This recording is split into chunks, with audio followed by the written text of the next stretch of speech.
The TV3 Game of the Week is a co-ed swim meet. From Connersville High School's natatorium, the Spartans entertain Batesville and Rushville. Girl and boys swim teams. It's all on TV3.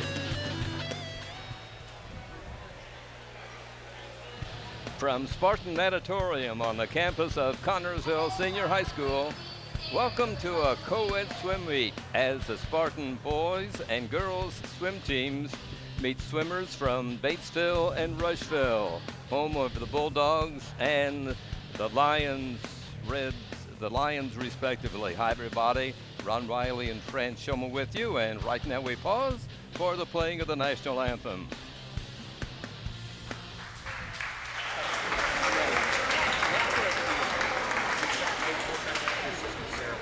No, I'm not.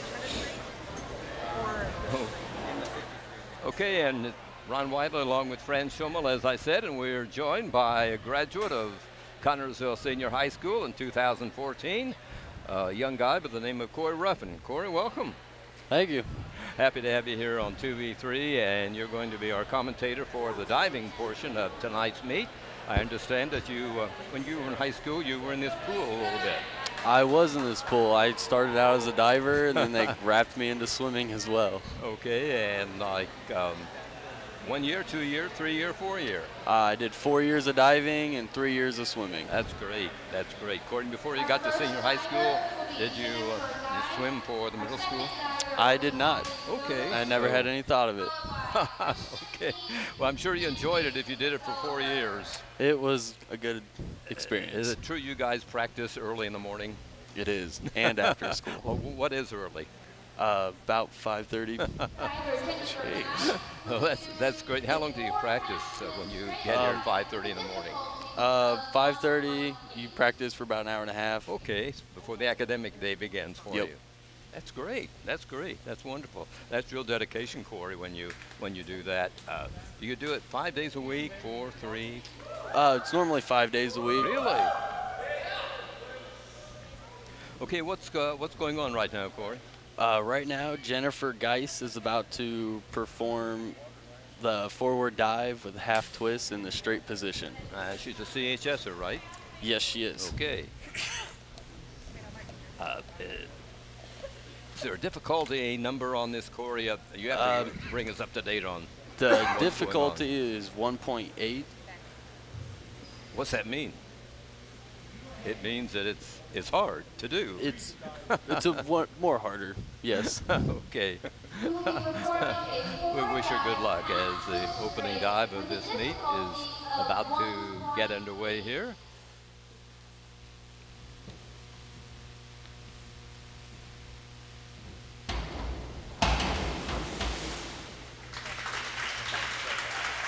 And the scoring, Corey, is 4, 4, and 3.5. out of what?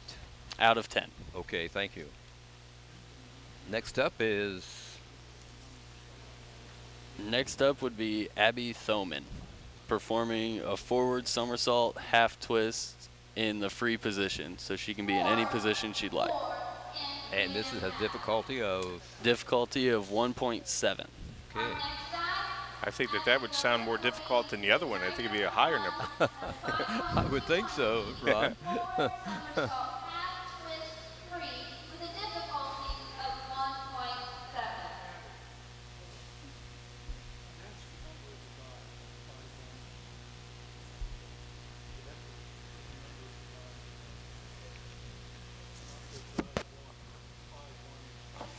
Yeah, looks like we have somebody talking to the scorekeeper. The scorekeeper's talking to the officials.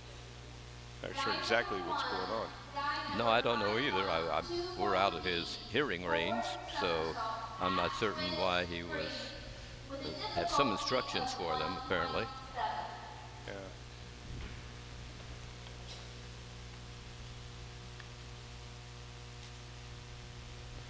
It's got to be nerves up there waiting and waiting and waiting, right, Corey? Yeah, it can get very intense with all the eyes on you.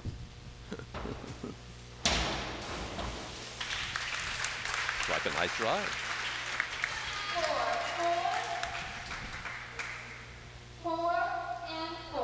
So because you got straight 4s. Now, Corey, from what I understand from watching the Olympics a couple of months ago, the more the splash, not good, correct? The smaller splash. Is Yeah, that pretty much. The judge is right. And is that because you're going straight in? Your body's perfectly in. Well, you're supposed to go in and kind of do a weird tuck. Yeah. And prevents the Prevent splash. Okay. Okay, who is this fellow, Corey? This fellow is Christian Heath. He just performed a back somersault half twist in the free position with a difficulty of 1.7. Okay, a couple of 1-3, 1 3.5, and 1 1.5. Yeah, boy, that 1.5, that was harsh. Right. And again, that just shows Corey. I'm imagining not everybody agrees on the type of dive. You got such a disparity. That was a 2-point difference right there. Different referees will look at different aspects of the diving, even their approach on the board. Oh wow. Okay, Corey, who's up next? Mason Sullenberger is on the board performing a back somersault half twist free, difficulty of 1.7. He's one of the seniors on this team this year, isn't he? That was pretty good. Yes, he is. Yeah. See what numbers he gets. 5, 5, and a 6.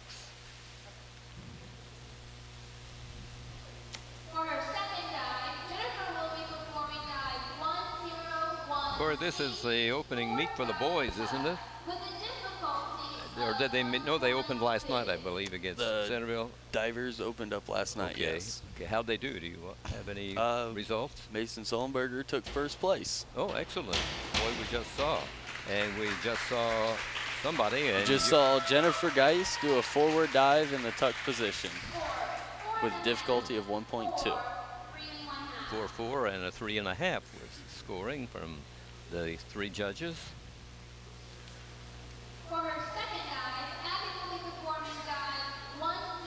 So this is all straight Connors, so there's no them. So we automatically win this meet. Pretty much. Yep. Okay, Other teams don't have any divers. Okay, just make sure. I didn't know if it was considered an exhibition or if it goes on the win-loss category. Nope.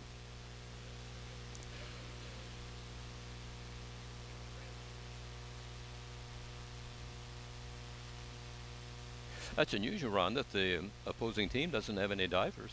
Well, you know, oh, that's wow. And almost like she did that little tuck thing under the water there. Hey. Corey, describe what you see right here on replay. I mean, that's. Well, she kind of held the tuck a little too long, but it was all right. Pretty good. And you really got to know exactly what you're doing when you're doing those flips, right? She received a 3, a 4, and a 3.5. Okay, again, this is this for is a second Christian dive, right? Heath. Christian Heath for a forward 1.5 somersault tuck. Okay, and who is it again, Corey? Christian Heath. Okay, thank you. Now, it looked like he maybe held it or came out a little bit too soon. As we can see the replay here coming up, because he kind of went overboard. Look, what are you seeing here, Corey? He's holding the tuck and then came out right on target. Should have pointed them toes, though. Oh, is that, yeah. See, it goes down to the toes.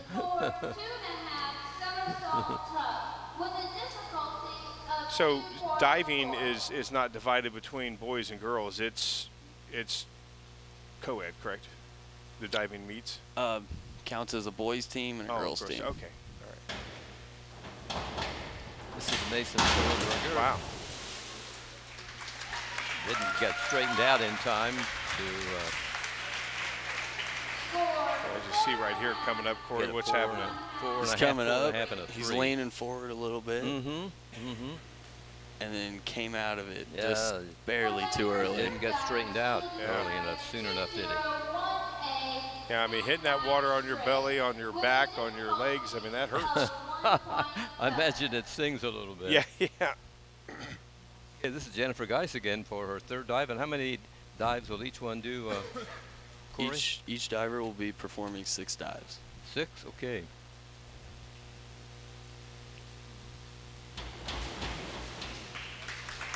Well, run on a small splash. I Yeah. would think, of course, she's a small girl. Yeah, right, yeah. Yeah.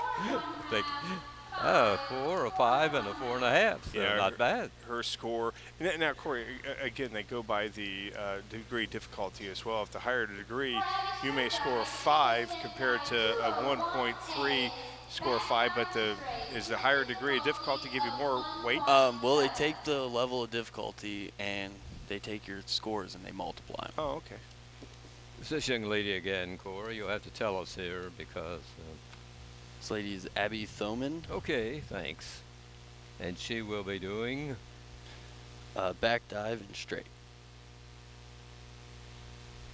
Good luck to her.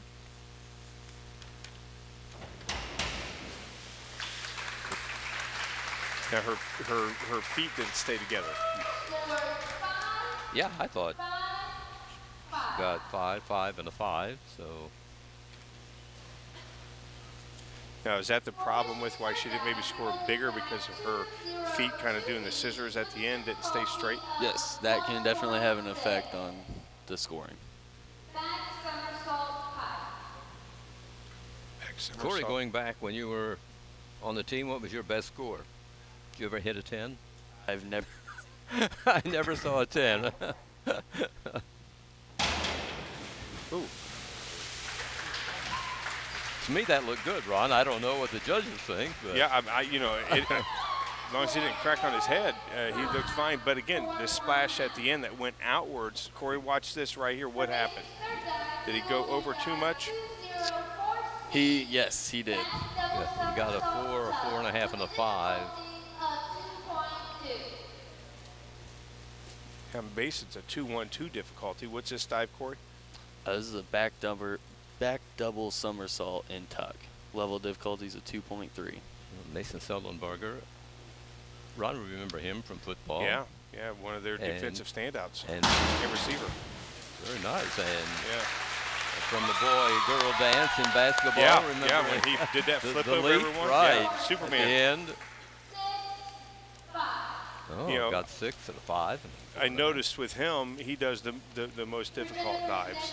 Yes, he's got the most experience on the team as of right now. Yeah. Okay, here's Jennifer Geis. Jennifer Guy performing the reverse dive in the tuck position. And her 4th, right? Yes, it is. Now, what grade is she in? Is she I believe she is a freshman this year. good for her? You know, Corey, what happened here on the replay? Oh, no replay. 4, 4.5, and a 4.5.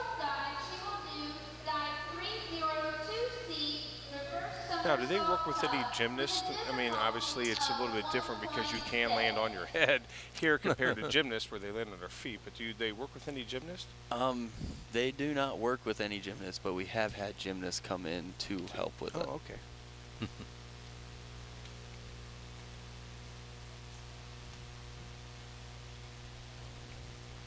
Right now we're. That That was who doing what? That was Abby Thoman with her 4th dive of reverse somersault tuck. Okay, 4, 4.5, and a 5. You know, flipping back towards that's got to be scary. Flipping back towards the board. That's the most difficult dive for new divers. I've seen Greg Louganis a few times, the greatest diver of all time, crack his head a few times back in the 80s, and yeah, that didn't stop him.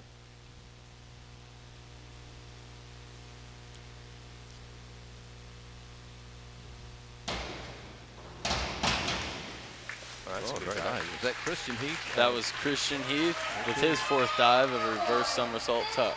Oh, 3 6s. That's the highest we've seen, I believe, this evening. Yeah. Somebody should have gave a half in there somewhere. You know, again, right there, that splash looked very good. Why did he only get a 6? Was it because of maybe the degree of difficulty not as big? Is why he only got 6s? Because it looked like it was pretty good dive. Is it because the degree of difficulty wasn't that much? No, it's all Their a discretion. judge's. Oh, I don't know. Mason Seldenberger. We got some cheers from the fans here, so here's the replay, and What's he doing? He's going up, gets plenty of height there, and comes out of the tuck at just the right moment. Yeah. So look good. Now in the Olympics, you don't see people diving with their feet. They generally go head first. Is that just because of experience-wise, as they, get older and more experienced? It has a lot to do with the experience, and adding the extra half gives you more difficulty and more points. Jennifer Geis, her 5th dive. She will be doing 6, as Corey mentioned, as we began the diving. Now that looks like that would be a difficult 4, dive 3 and because a you half. have to dive out and give enough distance away from the board and then go straight down.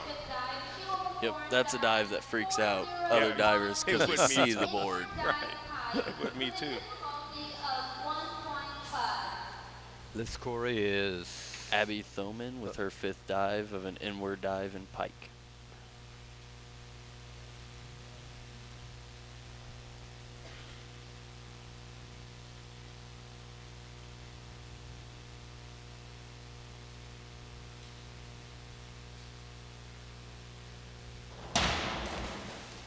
That was nice from hardly here. any splash. 4 and a half, a 4 and a 4. I thought she deserved more than that, Ron. Yeah, I thought so too. Of course, we're not judges, but No. We'd give them 9 or 10 based on how I would do it. okay, Corey, Christian Heath. Christian Heath performing an inward dive and tuck.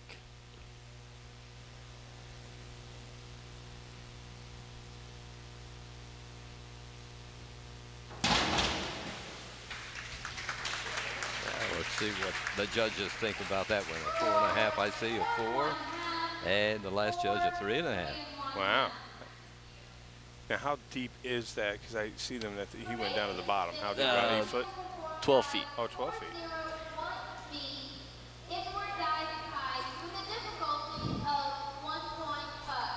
It's Mason Sillenberger again.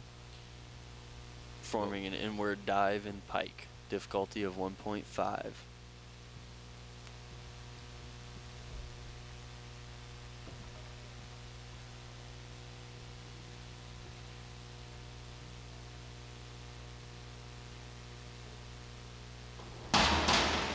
Wow, that's really, he got the height of anybody Yes. on that dive. And 5 and a he's- half and 2 6s. Now, do they throw the lowest score out when they add this score, or does it all just added together? You get your total of 3 scores, so all 3 of these will count. It's her last dive. Jennifer Geis performing a reverse somersault and tuck.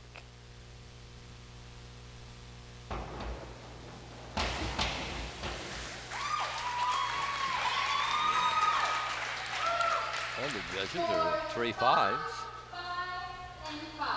She just walks up there like she's got a lot of confidence. Her last dive, so we're nearing the end of the diving section of tonight's swim meet.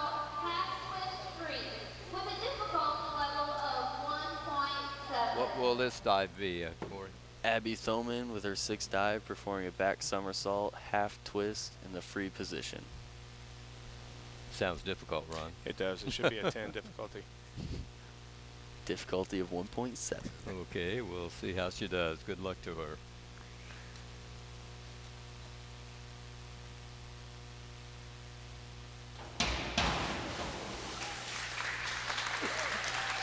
Yeah, 5, I would think that you'd lose your equilibrium on that. I mean, that's just a 5, and a 5. yeah, 3 5s.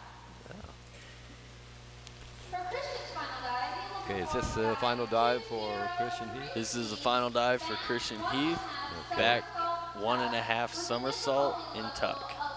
Difficulty of a 2.0.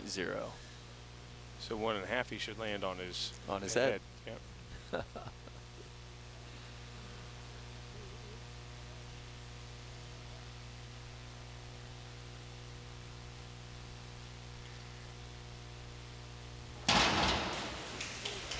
Look good.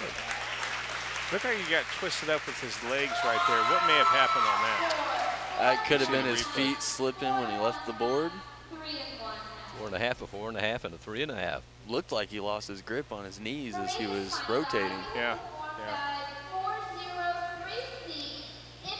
This will be Mason Sullenberger performing his last dive of an inward 1.5 somersault and tuck.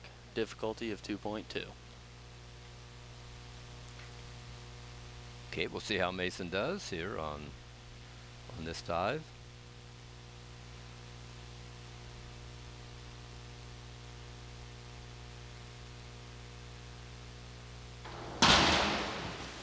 That's a good dive. It was a very good dive. We'll see what the judges think.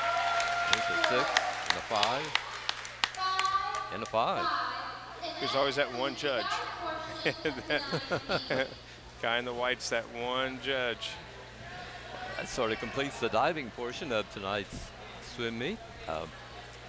Corey, what do you think overall? What are you going? What's your task going to be now after you watch these divers that you're the assistant coach to? After watching the dives after tonight, we need to work on some toe pointing and keeping the feet together. Okay. But they did perform most of their dives a lot better here in the meet than they actually have during practice. So I'm very impressed with them. Okay. Good. Well, we congratulate all the CHS divers, and it's unfortunate that the other schools don't have divers because that would be very interesting, I think. Yeah, but we win, so. Yeah, we win. Yeah. Yeah. That's for sure. Yeah. Well, we'll be getting ready for the rest of this swim meet here tonight. Again, it's on TV3, and you're watching the swim meet right now. It's been Connorsville Divers. When we get going here shortly, it will be Batesville and Rushville taking on the Spartans here at the CHS Natatorium. Court, what do you think of the pool here? The pool here is great. Lots of room for the kids to walk around the outside, and they can actually get to their positions to start races and whatnot. Most schools don't have this luxury. That's right. Does Rushville have a pool? Rushville, I believe they use the local, like, YMCA or something along those lines. Pool. And it's unfortunate that we can't host any of the tournaments, the sectional and so on, because I believe the IHSA has a minimum requirement of at least 8 lanes, and this is the 6th lane. Yes, that is correct. So, unfortunately, we can never have a sectional here, but our swim teams have been excellent. Were you on the undefeated boys team in 14? Were you guys undefeated? I'm pretty sure we were, yes. I think you were, and I think they were last year. So I think there's these fellows swimming for CHS this year. They have a big job in store for them to keep the record perfect. Yeah, it's definitely going to be tough. What do you do now, Corey? Are you going to school someplace since you?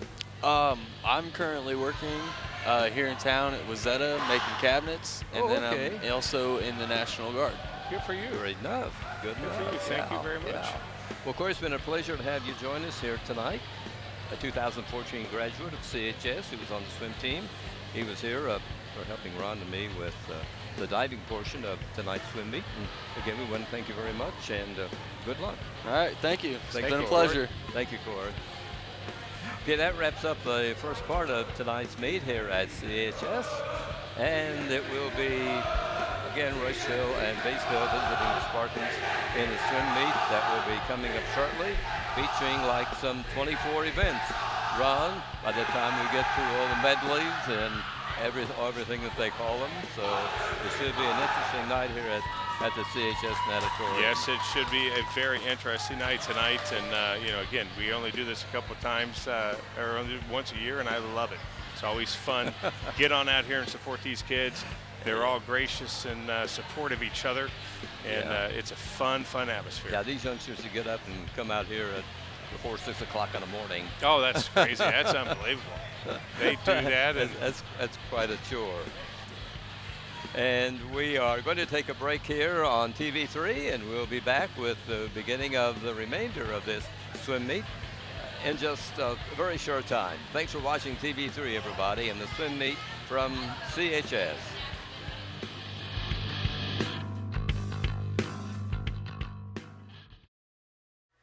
Okay, and Kelly Drew is joining us right now to tell us all about what's happening here at CHS. Kelly, what's this first event that is underway? This first event will be the 200-yard individual medley, and these are the girls that are in the water right now. The individual medley is called such because each swimmer will swim 2 laps of the pool, and each swimmer swimming a separate stroke. As you can see, we've got backstrokers in right now. Okay, it looks like lane 3 is in the lead. Yes, that'll be the Batesville swimmers. Tonight we're swimming a tri-meet, so it is Connorsville along with Batesville and Rushville. Okay, and what's a good time on this? How long does this event usually take? Well, probably a good little over 2 minutes, probably 2 minutes and 10 seconds or under, I would guess would be a good time for these girls. Connorsville is in. We are in lane 1 and 4 lane tonight. 1, which is furthest from us. Yes, that is the far lane. And we have the lead. That breaststroker, she was very, very good on her turn, Kelly, and got us into the lead. Yes, that's Audra Vold. She is a sophomore for us. She's a well-known breaststroker. She kind of takes the lead in that stroke for us. Looks like we're kind of losing it on the butterfly right here. Is the Batesville swimmer. She's Mary Paultrack has now taken the lead for Batesville. Yes, and this will be Macy Weiler going in for the final lap for us, and she's also pretty much our fastest freestyler as of now. So she's going to give it a good race, see what she can pull out here. 50 freestyle is pretty much her typical premier event. Yeah, that was a great turn, and I don't know if she's going to be able to pull it off, but boy, she's making it interesting. She's closing strong. Oh no, she lost just a bit. Yeah. Okay, and our winner was Batesville by 7/10. Here comes the replay right here, Kelly. I mean, very, very, very close finish right here. Yes. Doesn't get much closer than that in a high school meet. Oh, and Connorsville out-touched in lane 1 as well, so nice job with those ladies.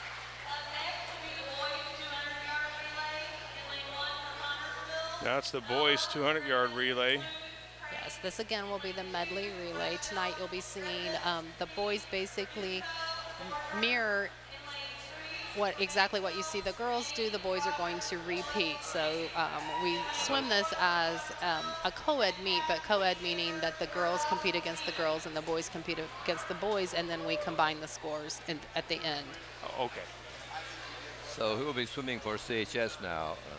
In lane 1, we have Spencer Noah, Cooper Griffin, Nick Flug, and Maxwell Crank. Okay. And then in lane 4, we will have Connor Metcalf, Peyton Kiefaber, Zane Spurlock, and Mason Stevens. And again, this will be the individual medley, so each swimmer will be swimming a different stroke. Our backstrokers start off, and they will enter in the water and then start the relay from the water. Now, Kelly, how come there's 4 lanes? Why didn't they use 2, 3, 4, and 5 and leave 1 and 6 open? Why leave the last 2? Well, in swimming, the outside lanes are considered the slowest lanes, so we stack them in a pyramid. So the inside lanes are the fastest lanes in the pool, and that scientifically has to do with the lane ropes and the waves going outside to the outside lanes, then hit the outside walls, and then come back in. So you definitely want to always be seated in the middle of the pool if possible. Connor is out to a great start here, good turn. Backstroke is his strong suit, so he should always put us out in the lead. Yeah, very fluid. He looks very like he's floating on what it's supposed to, I guess, swimming, but that's what he looks like. Yes, definitely. And here goes Peyton Kiefaber in the water in lane 4. Brush stroke. Now that looks very taxing, I mean, stretching way out as far as you can. It is, and breaststroke you'll find has a lot of different techniques. A lot of different swimmers swim it in a lot of different ways. You see kids that that swim actually high in the water. They come out where you see a lot of their chest exposed. Others stay quite low. Peyton is a one that swims low in the water. Yeah, and this one, you know, of course, Michael Phelps made this famous, but again, this looks very, very hard to do too. I mean, you got a lot of parts of your body to keep in rhythm. Yes, butterfly is definitely the hardest physically to swim, but good butterflyers make it look very easy. Yeah, they sure do, and he does right now, I'm telling you. Very taxing. If you swim it properly, it's a much easier stroke, but most kids struggle with it, and then it becomes very, very difficult. Yeah, Mason Stevens is in the water, finishing up in lane 4. Yeah, we've got over a half a lap lead. Yes. And it's that good start, Kelly. It is, and in relays, that's very important, particularly at the end of the season when we get down to sectional time and we're talking kids may place and score points, hundredths and tenths of a second. A relay start can make or break a relay. Yeah. And a lot of that has to do with chemistry and timing. So by middle of the season, we like to try and get our the majority of our relays set. So therefore, they can kind of get that chemistry. It's kind of like a starting 5 on a basketball team. Yeah. You kind of earn your way onto the relay, and then you start to get a real chemistry, because it's very important for the swimmer that's in the water coming into the wall to do their part, which is not slow down and get your hand on the wall as quickly as possible, and your swimmer on top of the block to trust your swimmer in the water that they will do that, and for your swimmer to get off and get as much of a stretch as you can. Well, they don't waste any time. They go to the next one right away, don't they? Yes, they do. We have several heats. In a couple events tonight, we will be swimming JV heats, which make our meet a little bit longer. So our referee tonight, Dick Ford, likes to move things as quickly as possible. And this is the girls 200 freestyle. Yes, this would be considered at the high school level as a mid-distance event. This will be 8 laps of the pool. In lane 1 for Connorsville, we'll have Riley Loper, and in lane 4 Connorsville will be Katie Cooley. Riley is a freshman this year, so she's not new to the swimming world, but she is new to the high school. So this is her first year, and Katie Cooley, this has pretty much been her event for the last. She's a junior, so this is the event that she has swum at conference and sectional for 2 years. This will be her 3rd year. Good. So she's very comfortable in this event as well. What's a good time on this, Well, Kelly? Katie is seated tonight with a 2:26, so the goal is always to beat that time. Uh-huh.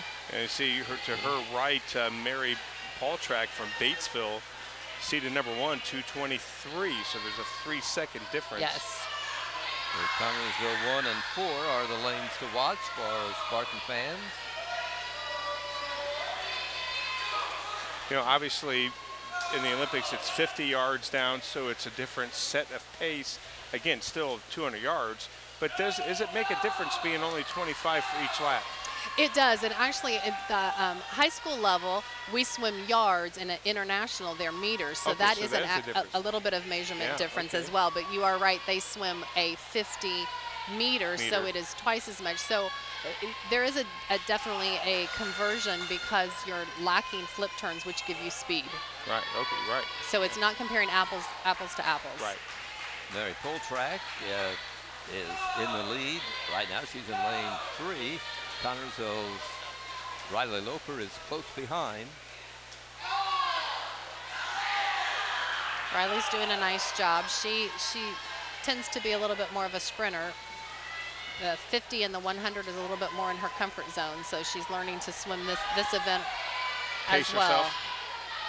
It is, as a sprinter, you tend to really get out, you're a little excited, and you get out a little bit early if you're not careful. It does take some time to kind of learn to have a little patience and pace yourself. Yeah, because she definitely is, she's in, well, I've lost track of where she's at, but she's up to the top one, but I forget where, if that girl down there is being lapped or not, but she's holding her own. Yes, and in high school, we do see, even in a 200, that kids get lapped. We have quite a big difference as far as There are kids that come out and decide to swim for the first time, so they're very much so at the beginning level. And then we have kids that have been swimming at this point for sometimes 6 and 8 years, depending on how early they started. So you can see a big difference in just even in a 200. You can see some kids getting lapped. But the beauty of a sport like swimming is it's always you against the clock, so it's not so much about the placings as long as you get in, and every time you strive to better your time, you can see great improvements. Well, that was a Batesville girl. She finished first, time of 2 minutes, 15.35. That's a nice solid swim. Yes, it is. Riley Loper, she finished a strong second. Riley was 2:31. And what I've noticed, Kelly, the 3 years that 4 years that we've done these, is just how awesome that these kids root everyone on. You know, I've mentioned it before. If I were in last place, I'd want to get out of the pool right away and run away. But they keep encouraging people. They keep going, and they're very. It's as if you want it, you know. And I think that's awesome as they are encouraging you to swim to the wall. Yeah, it's you know, I think everyone has a definite respect for anyone who's going to get in and suffer through a swim practice, a swim season. And so they are definitely going to encourage each other. And again, they realize the difference between the swimmers who are coming out and doing this sport as a beginner versus the swimmers who have done it the majority of their lives. Yes. An interesting fact, the Rushville team, which these girls are just now coming out of the water, they don't have a pool at Rushville High School. Right. So these kids get on a bus every evening, and they're bused to either Knightstown or Newcastle. I think from year to year it varies depending on where they can get a pool that's available. So that's a really amazing task that these kids are undertaking, that they actually are going to get on a bus and make a ride every night to practice. Shows you how blessed we are to have this facility. Absolutely. Absolutely. Okay, Kelly, the boys 200-yard freestyle, that's next. 200 freestyle, again, this will be 8 laps. In lane 1, we have Peyton Kefever for Connersville, and in lane 4, we have Hutton Getz from Connersville. Okay, lanes 1 and 4 for Spartan fans to watch. Seems to be some question with the judge looking over what are they doing? Might be just a question on the timing system. Unfortunately, our system is getting a little age on it, and it doesn't always accurately depict the correct times. Sometimes it's even the placings, that the touch pads, you can see in the water at the ends of the lanes underneath the blocks, the black pads that are hanging off the lip of the pool, if you will. I see. Those are touch pads, and that is a computer component that when the kids touch that it automatically shuts off the timing system. Okay. And again, our system is getting a little aged, so sometimes there's a discrepancy in what actually happened in the pool and what the computer system shows. That's also why we still have 2 timers at the end of each lane, because those are considered backup timers. So they still manually with a stopwatch, and then we record that. So it's a backup system. Sure. Yeah, so sometimes there's a question as to the placing showed differently, so we want to make sure that that someone catches that and that the computer is corrected. Yeah, I was looking down there. I see the score. It's very interesting how that stuff works. Yes.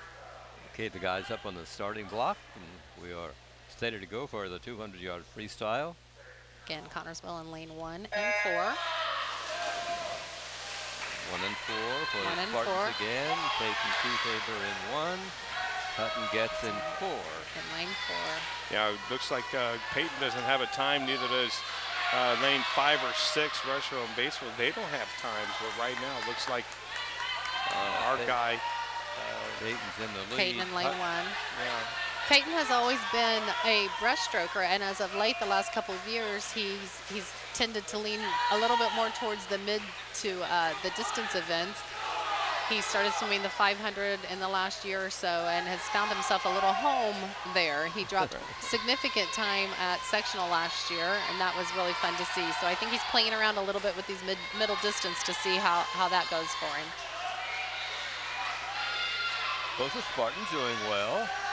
Yes, out in front, swimming nice and strong. And again, this is being 8 laps. You have to somewhat pace yourself. You have to have a little bit of a strategy going in. Look from right now. Looks as though the Spartans are going to finish 1-2. Looks that way.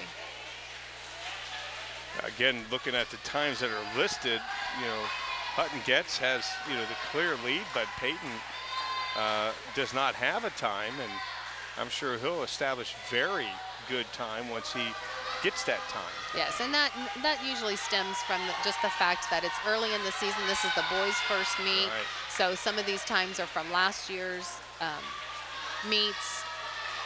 Well, I would almost guarantee this is the last time Peyton will be out in lane 1. Exactly. I think he's on his last trip, didn't he? If he's not, He's about to make should his be. final Yes, he turn, is. I This should be believe. his last so- turn. And I haven't seen them put the, I guess they got to keep track of their own. Usually on the, where they keep the, The 200, you're on your own? you are on your own. The 500, there Lane are one, counters a at the little- end. A little over 2 minutes.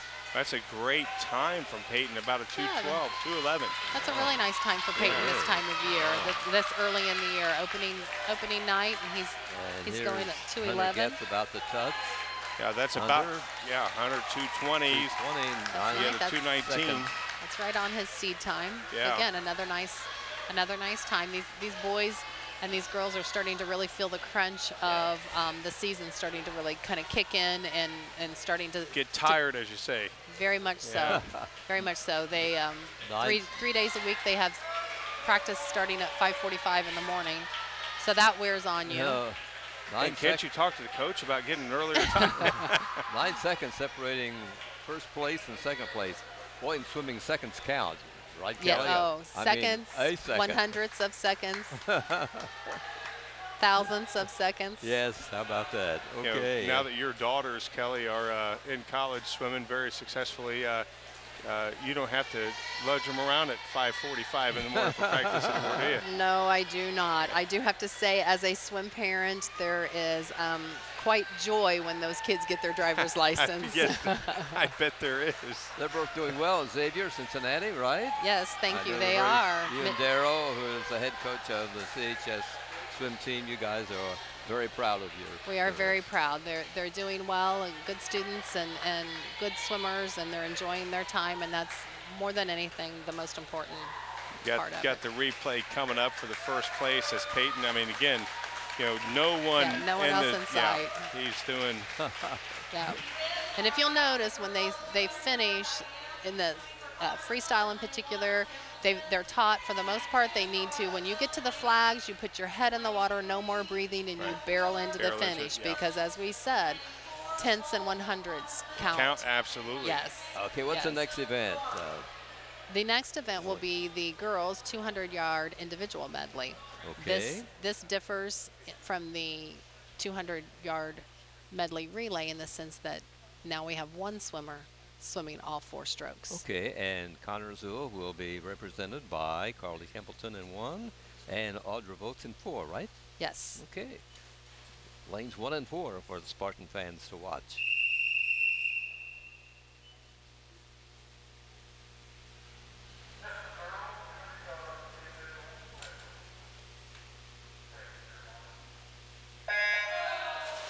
And both Carly and Audra have a lot of experience with this event. They've both been longtime past swimmers and high school swimmers, and this is their sectional and conference events. Has it ever happened where somebody forgot which stroke they're on and went to the wrong one? That's automatic disqualification, isn't it? It is. It has happened. It will happen, Yeah. and it is an automatic disqualification. Also, in the individual medley, you have certain turns that you have to do with certain strokes. In the butterfly, you must touch each wall with 2 hands. Now we're on the backstroke leg of the individual medley. Like Audra Votes, right now appears to be in the lead. She's very close. Yes, and butterfly and backstroke are not her strongest events of the individual medley. Where she shines is in the breaststroke. So she can normally hang pretty tight in the fly and the backstroke events. of the medley. Yeah, lanes 3 and 4 very close. Yeah, and very three is Emily tight. Just Gutzweiler maybe a from second Batesville. behind. And you can see there that Emily Gutzweiler did a different type of turn than what Audra did. Both very legal. They're both of them. The only requirement is that when you're swimming backstroke and you touch the wall, you have to touch on your back. So you can't roll over onto your stomach. Once you touch onto your back, you can do whatever's most comfortable with you that you choose moving into the breaststroke. Well, if this is not one of her best, because I think she's taking the lead right now. Yes. Audrey. Yes. 3 and 4 is going to be between And Gutzweiler those is two, also a apparently. breaststroker. As you can see, they're still just neck and neck. Yeah, this is unbelievably close. Okay, the final 2 laps coming up, right, Kelly? Yes, and by the end of this, you're just really starting to feel the burn in your legs and in your arms. So it looks like 4 the laps Batesville start girls to take the taking the toll. lead. Yeah, lane 3, Emily Gutzweiler is pulling ahead of the Spartans' Audra Bull. Yes, and we have a race going on for second as well. Carly Templeton in lane 1 against Allison Storms in lane 2 6 minutes, again. 29 seconds for her.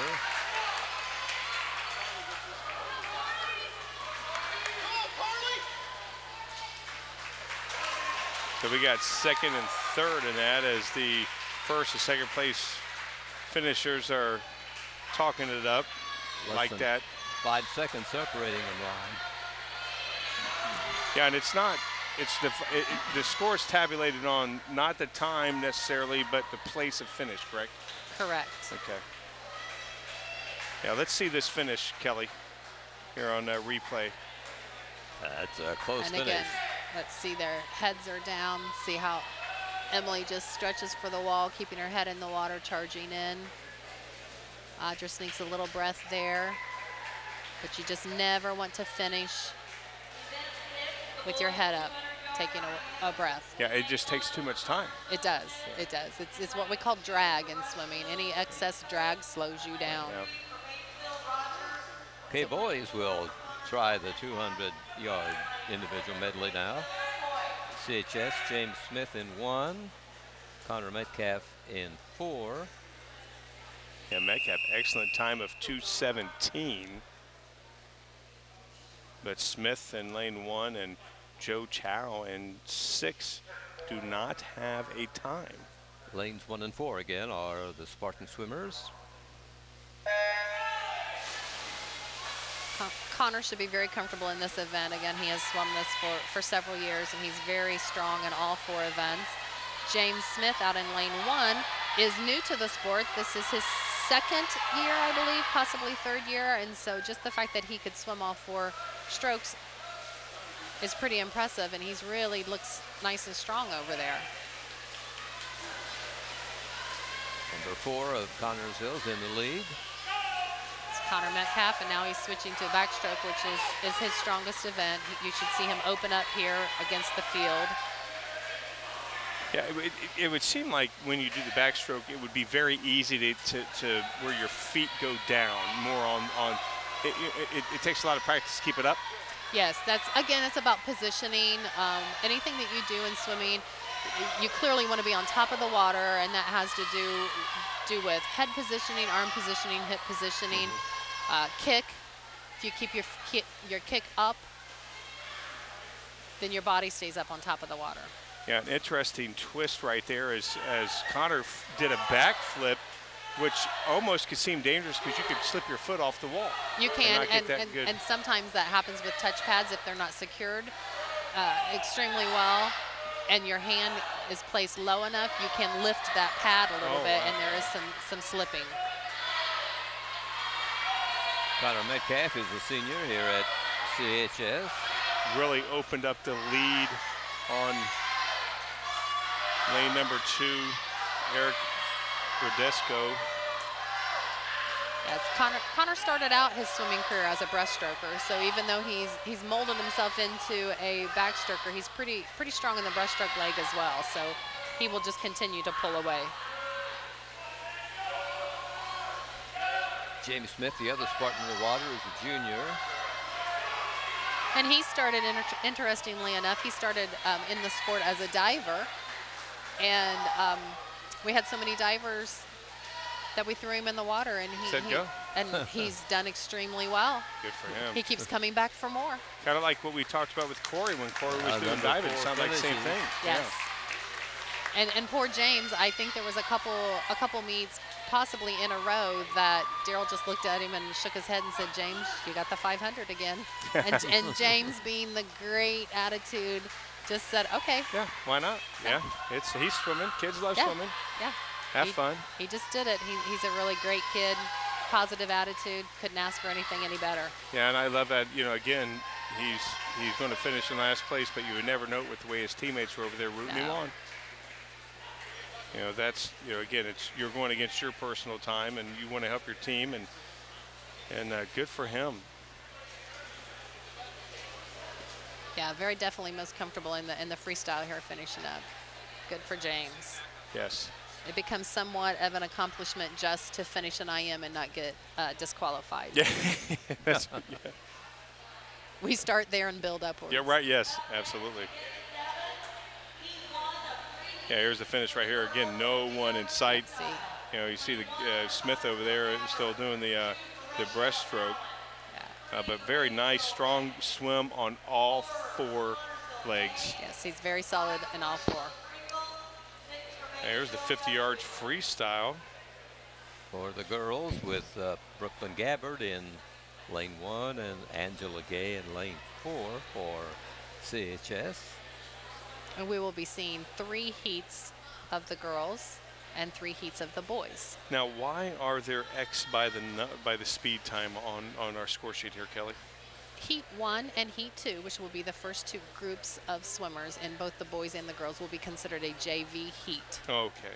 We can only score in a varsity meet, you can only score 1 heat, but because Connorsville and Batesville both have so many swimmers, and this is a tri-meet, so we're limited to our entries, we both coaches agreed to hold some JV heats. Okay. This just gets more involvement for the kids. Sure, yeah, more experience. In lane 1 will be Brooklyn Gabbard. She's just a freshman at CHS, and Angela Gay in lane 4. She is a sophomore. I mean, it's got to be pressure. We saw earlier in the diving where everyone's quiet. The divers up there by themselves. But, again, they can hear everything when you're swimming. You really can't. No. A lot of times you can't even hear any cheering from your coach. Until you're done. All you hear is just a roar of the crowd. Right. You don't know any specifics. Yeah. Are you fully aware of the place you're in when you're swimming, Kelly, or is it more You of? should be. Okay, well, I guess so. Yeah. You just swim like you're in first. Not all of them are, but Yeah. but I would hope so. I would hope so. Okay, the girls 50-yard freestyle. This is 1 trip up and 1 trip back, right? Yes, all out sprint. This will last under a minute. Yes, and we will see each heat get a little bit faster and a little bit faster. Yes. Everyone loves to swim the 50. Lanes 1 and 4. Right now, looks like lane 3 is out in front, and that's Hallie Rank from Batesville. Here she comes, and lane number 6 has Ella Gutzwiller. She's going to give her a race for the money. Yeah, she may pull it out. She did. I think she did. Number 6, right. We were watching 4th, and suddenly we saw 6 in the lane nearest to us. Yeah, she came out and won that. Of course, the score upper doesn't tell me, but definitely under 31 seconds for number 6. And Angela Gay finished in a 37:28. That's a best time for her. Yes. Wow, 30.50 that or 59. That was a good time. Very good time. And all of 31 these seconds is a bad run. And in a 50 freestyle, the 30-second barrier is something that even from a beginner kid in the cast level, you shoot for. You aim to beat that 30-second barrier. Okay, now is this heat 2 of this 50-yard freestyle? It is heat 2, and in lane 1 Okay. from Connorsville we have Katie Steele, and again her entry time is 31.45, and she's shooting to get under that 30. She'll work all season to do that. Yeah, Katie is just a sophomore. Let's see how she does for CHS. That's the only representative for Connorsville right now. She's returning to the swimming world. She started with us in the cast level and took a couple years off, and then she's come back to us last year as a freshman, and she was a really nice addition. Race between 2 and 4. I believe 4, who is Gwen Martin from Batesville 1. Batesville's doing pretty well here tonight. Yes, they have a lot of kids, and they have a pretty strong feeder program in their USA swimming program as well. Is Carmel still the champion? Absolutely. They win like 30 years in a row or something? Yes. That's 30 years in a unbelievable. row. Yeah, they're extremely impressed. They've won the national high school Wow. championship several years, so you just can't beat a Carmel Well, program. their facility looks like an Olympic village. Yes, and they have. I know a couple years ago they had over 100 girls on their swim team. Wow. Wow. Okay, this is That heat takes 3. years. Carrie Cooley in lane 1 for CHS, and Macy Weiler will be in 4 for CHS. And this is the varsity level. Yes, this is the varsity event. Macy Weiler is 26 seconds for this one, which Yeah, Macy, and for Macy, her goal this year would be to get a 25 and be shooting for that 24 as well. But in a 50 freestyle, it's really difficult to cut time. There's just no room for error. It's so fast, and every little bit counts. Got a 26.43, not a bad time for her. Yeah, not bad for this time she of wins year. that Yeah. one in a hurry. Carrie Yeah. Cooley, nice time out of lane 1. Yeah, look at this The replay right here, 30.6. Kelly, as you talk about keeping the head down. I mean, she's not coming up at all until Absolutely. she touches that wall. Good job, Macy. Yeah.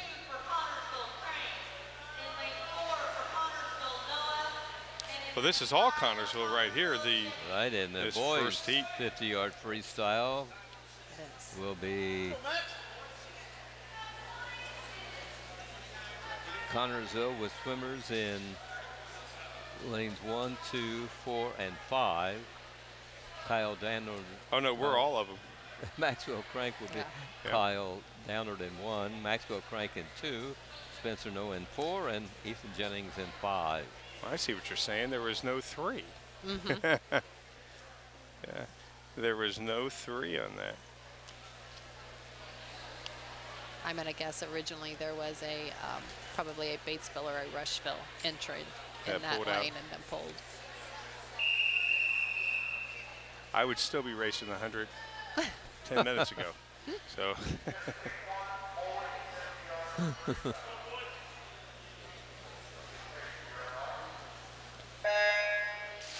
now, how come they're not wearing any headpiece? Talk about drag, they always talk about the hair. Well, and what the girls at this point are wearing a cap to keep their hair out of their eyes. The boys, they don't mind that. They like to let their hair grow at the beginning of the season. They quit cutting their hair grows. They don't wear a cap for drag at this point in the season, because then at the end of the season, when you get to sectional time, you put a cap on, you go faster. Oh, okay. A lot of them go blonde and cut their hair. 4 is the winner of freshman in CHS, Noah Spencer. Not bad for a 9th grader, huh? No, that was very good. 31.4 seconds. As you see right here, Kelly, the replay, again, keeping his head all the way down until the finish. And Noah is a relatively new swimmer. He's been swimming for, I believe, 2 years at the middle school level. So he's still learning, but good for him. Yes. Nice time, nice finish, kept his head down. Very, very good. Heat number 2 will be next, and Connorsville has just one representative in lane 4, Warren Toole, a sophomore.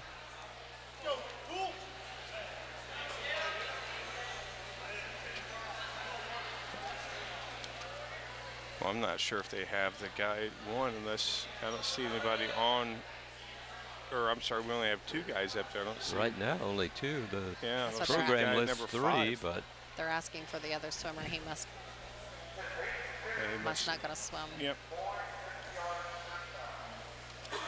Rushville boy is in lane 2. And Warren is There in they lane go, 4. and the Connersville boy got off to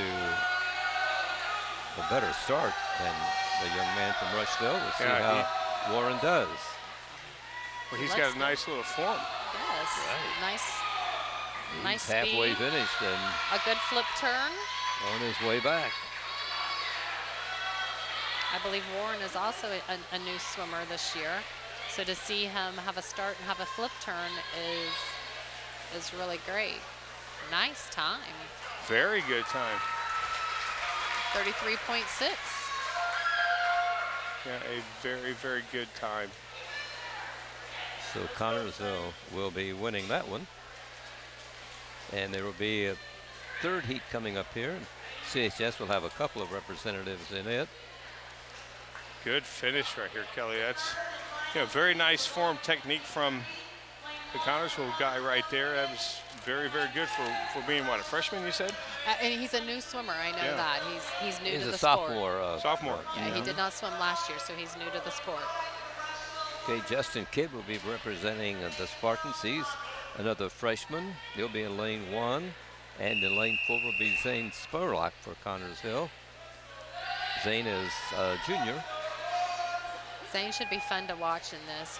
He's really got his eyes set on the 50 freestyle high school record. Lanes 1 and 4 for Spartan fans to watch. Oh, nice dive. Wow.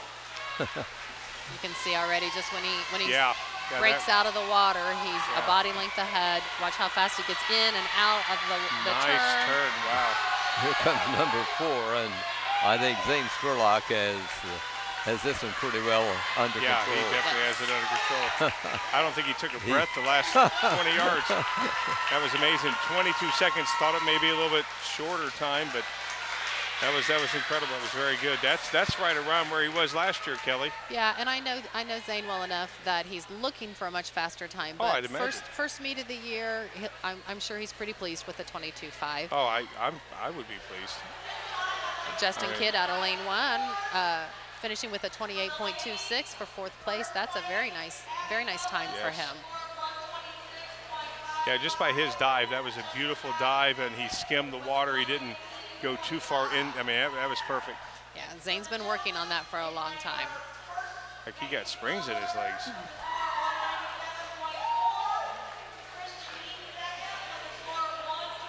And now we should be taking a diving break. This is typically where we would find the diving portion of the meet.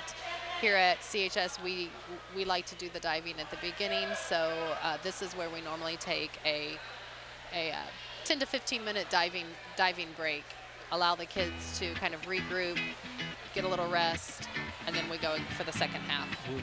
We had the diving earlier in all Connersville. Is it unusual if the other visiting schools do not have diving? I would say probably about 50% do. Okay. Wow. Some don't. Interesting. First Well, time that's a victory. we've had Or that his- happen when TV3 has been here. We've always had divers from the other schools. Yeah, you just never know. Some do, some don't. Again, a lot of it is it's hard because of space. You can see we've got a 6-lane pool, and even though swimming and diving is the same team, you almost have to practice separately because we just don't have the space to have. When the divers are in, they take up 2 lanes. Right. Then our 40 kids have to, Okay. 4. yeah. Yeah. Okay, we have a break in the action here on TV3, this swim meet that you're watching between Connersville, Rushville, and Batesville. As Kelly pointed out, there's a break right now in the action as folks kind of regroup and the swimmers take a break. And while they take a break, we will too here on TV3.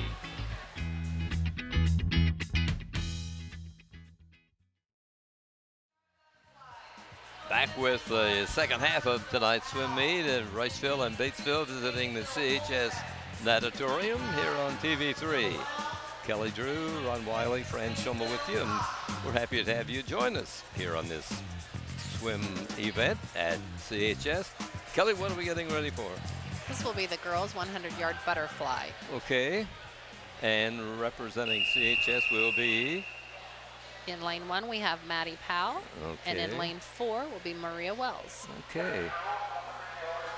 Maddie is a sophomore. Of the listed times, these girls very close. Both girls are sophomores. Okay, 4 girls will be in this event. 2 for CHS, 2 for Batesville. No Rushville girls.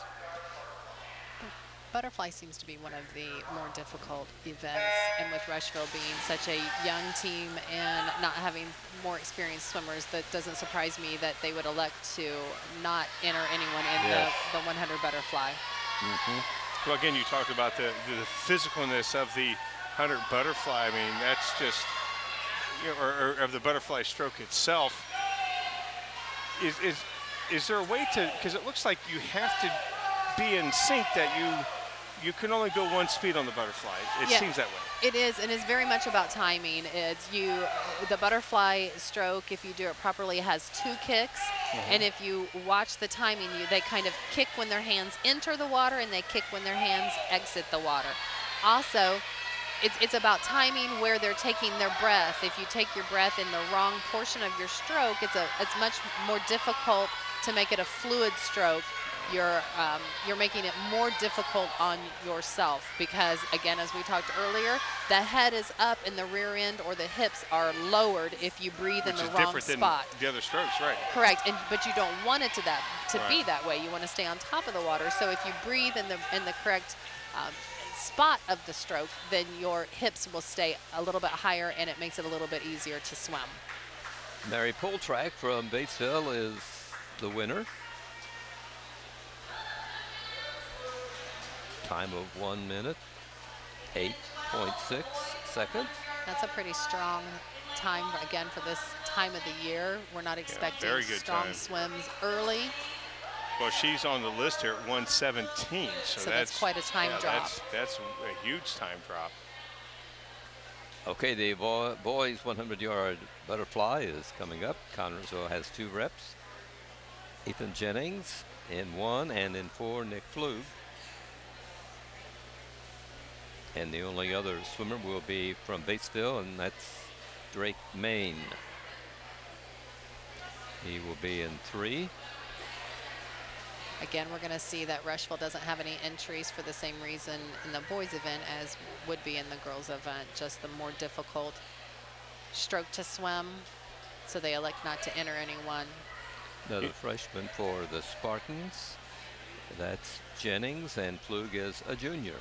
You know, this past summer, the Olympics, and it's amazing that some of the swimmers are not much older, if not some of the same age as some of these kids in here. That's what's amazing.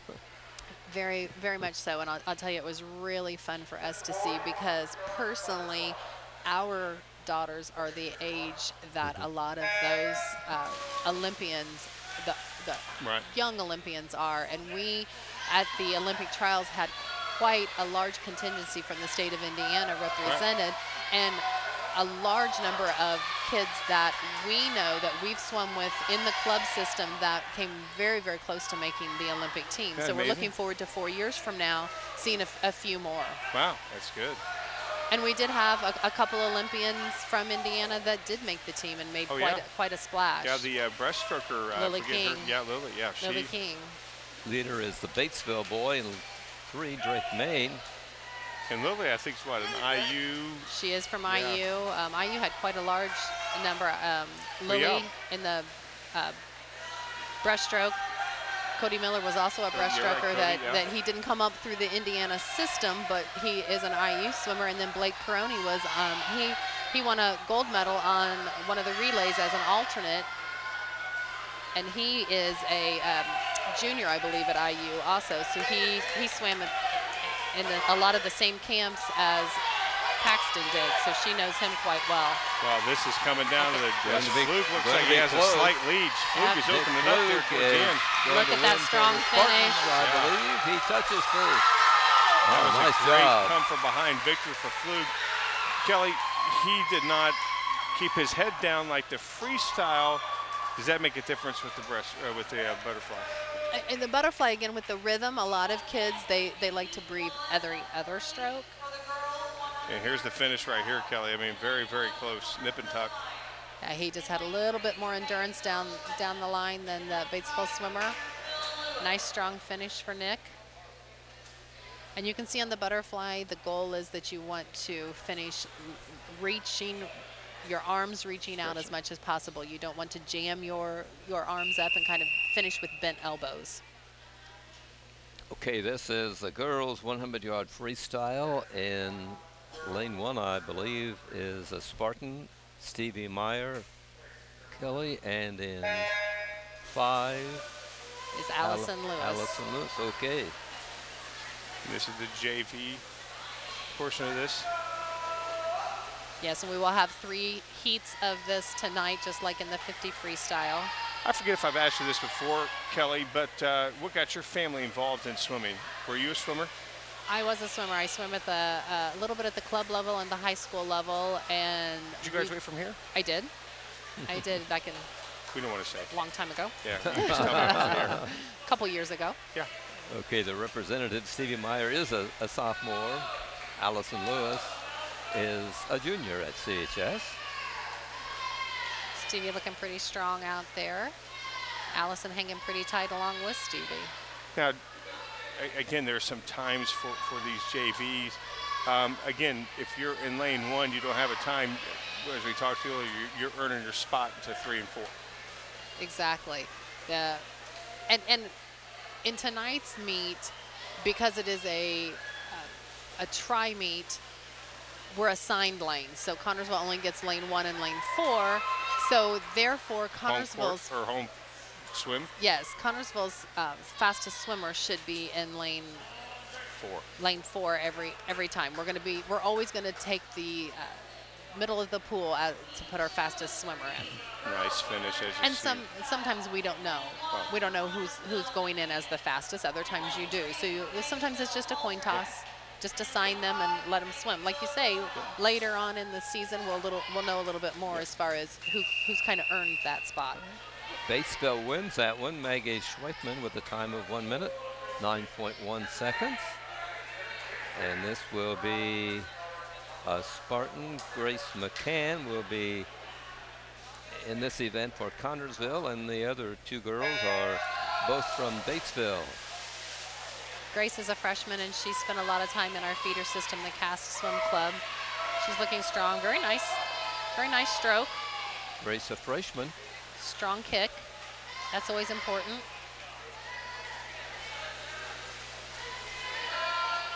Even though it's a 100 freestyle, that is an all-out sprint, so it's long and strong for 4 solid laps. Now Charlie Wilhelm from Batesville is in the lead halfway through. Grace McCann splits at the 50 with a time of 34.3. That's a nice split for her.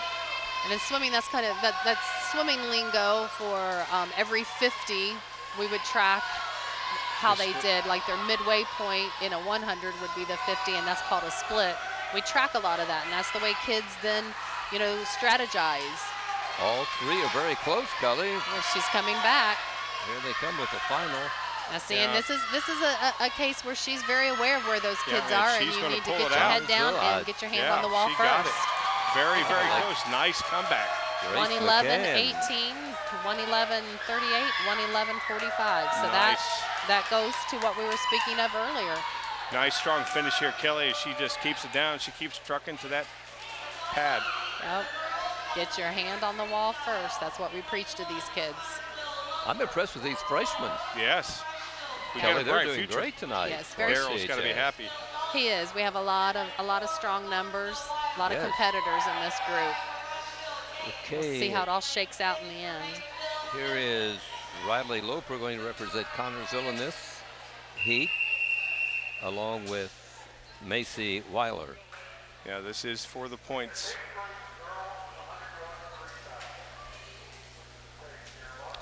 100-yard freestyle continues here. Here we And go. according to these seed times, Macy should definitely take this away from the field pretty early.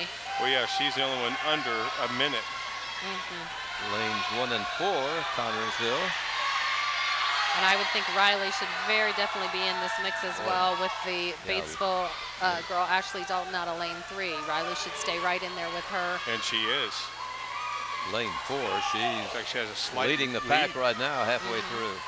Yeah, our girl at the top, Riley's in second by a slim margin. She may have lost it on that turn.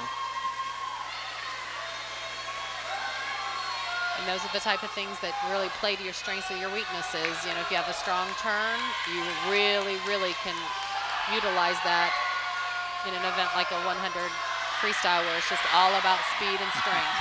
Well, this would have been a good time. Here comes the winner, Macy Weiler, Connersville. She'll get under a minute.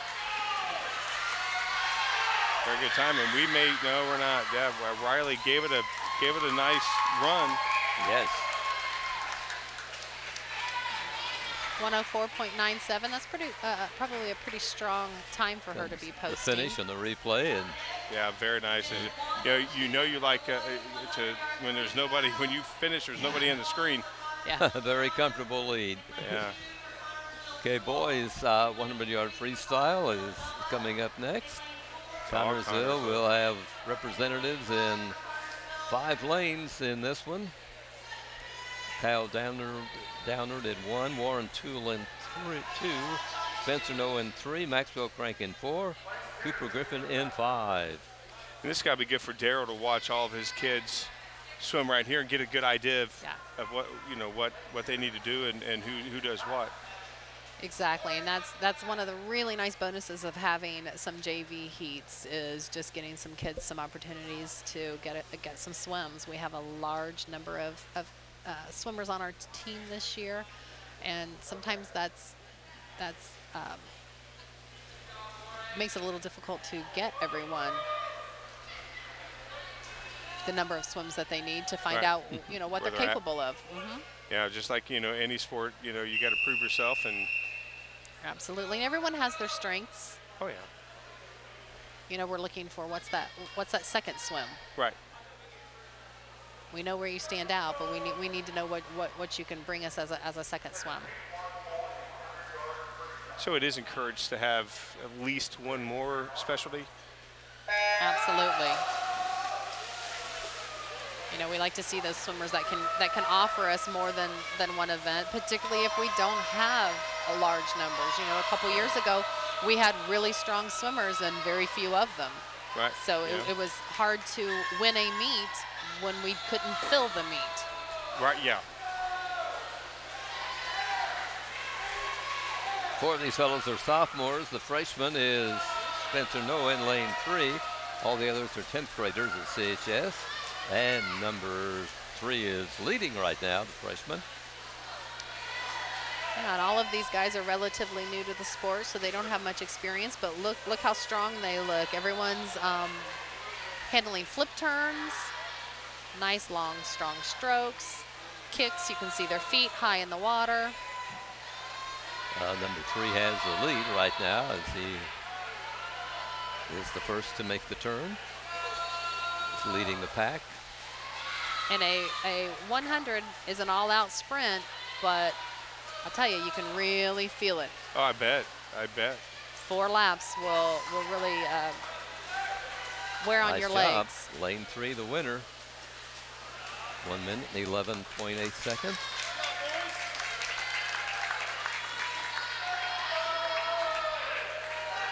Those are nice quality times for these guys. And our next event will be Heat 2 of this particular event, which is the boys 100-yard freestyle. Connersville has Justin Kidd in lane 1 and Hutton Getz in lane 4. I would figure Spurlock would be in this one since it's 100. I figured since he did so well and dominated the 50 that, you know, the 100. He's typically a 50 and 100 freestyle swimmer, but he's entered also in the 100 breaststroke tonight. He's kind of eyeing that that record as well. Oh, He's good. kind of inching in on that. So early in the season, I think Daryl's probably going to try and give him a couple shots at that. Yep. Well, and then good call for it a day for Yeah, that. right. Yeah. Justin Kidd is a freshman for CHS in 1, and in 4, Hutton Getz is a sophomore. So 1 and 4, the Spartans are in. Now, Elliott Main of Batesville and 3 is the guy that you want to watch out for with his time. Hutton's really staying in the mix Yes, there, he is. quite strong. Let's hope he can put together a second half, a back half of this event. You got the Rushville guy in 5. Looks like he's got the lead. Yeah, Hutton split with a 28-8. That's a very strong split for him. Yeah, very good. It's Elliott Main in lane 3 of Batesville. As you pointed out, Ron, he has a record of under a minute. Not sure if he's going to get it here of under a minute. He's leading the pack here. He's about to win. Yeah, looks like our guy is going to be finishing in 2nd place there. 58.9, so he's a couple seconds longer than his record of 56.2. Hutton with a 101. That's a very, very strong time for this point in the season. Got a nice finish from the Batesville guy. Second right there. was the Spartans' Justin Kidd, the freshman. Justin had a nice time. It's showing a 113, but I don't think that's accurate. We'll see when the results come out. And I didn't check the score at halftime, but Batesville is looking pretty good. Very strong. Batesville boys. Very strong. Again, lots of numbers on the girls' side, and a couple of really strong swimmers on the boys. The girls' 500-yard freestyle coming up, and will be represented by Maddie Powell in 1 for Connersville, and in 4, Katie Cooley. That's 20 laps. Yeah, right. This will last 6, 7, 8 minutes. Kelly? That would be definitely be a good time for our 2 girls. Looks like one of the Emily Gutzweiler out of lane 3 is seated with a 6:24, and then in lane 5, the Rushville swimmer is seated with a 10 minutes. So again, the experience level here just makes a big discrepancy in the times. Katie Cooley is a junior at CHS. Maddie Powell is a sophomore. And Maddie and Katie both swam this event at sectional last year, so that they're comfortable with this, and they're looking to just each and every meet improve on their times. Number 3, Emily Guts, in lane 3 is Emily Gutzweiler of Batesville. She's leading right now, and she's been a strong swimmer all evening long. She has. She's come up through the Batesville feeder system. She's swum a lot of USA swimming in the past. Emily's a senior at Batesville. Yeah, this is the endurance race, but it seems like at this level, the ones that are experienced, like the Batesville girl, they get out quick and they don't let it go. And when I was talking about splits earlier, the 500 is broken down as well within splits. Each one of these kids, if you're a true 500 swimmer, you track each 50. Oh, each 50. Each 50 to see what you're doing every 50, and the ideal is you kind of have a goal as far as the first couple you take out a little bit faster than the others, and then you want to stay long and strong right in the middle, and then start decreasing, descending, and coming home a little bit stronger for the finish. And that's the way, when they get out, they'll go talk to their coach, and one of the first things they're going to say is, let me see, how were my splits? Right. Was I consistent? Did I stay long and strong and kind of keep ticking them off right in the same area? And you can see in lane 1 and lane 4, both of these girls are very compatible swimmers. They just kind of are synchronized swimming at this point.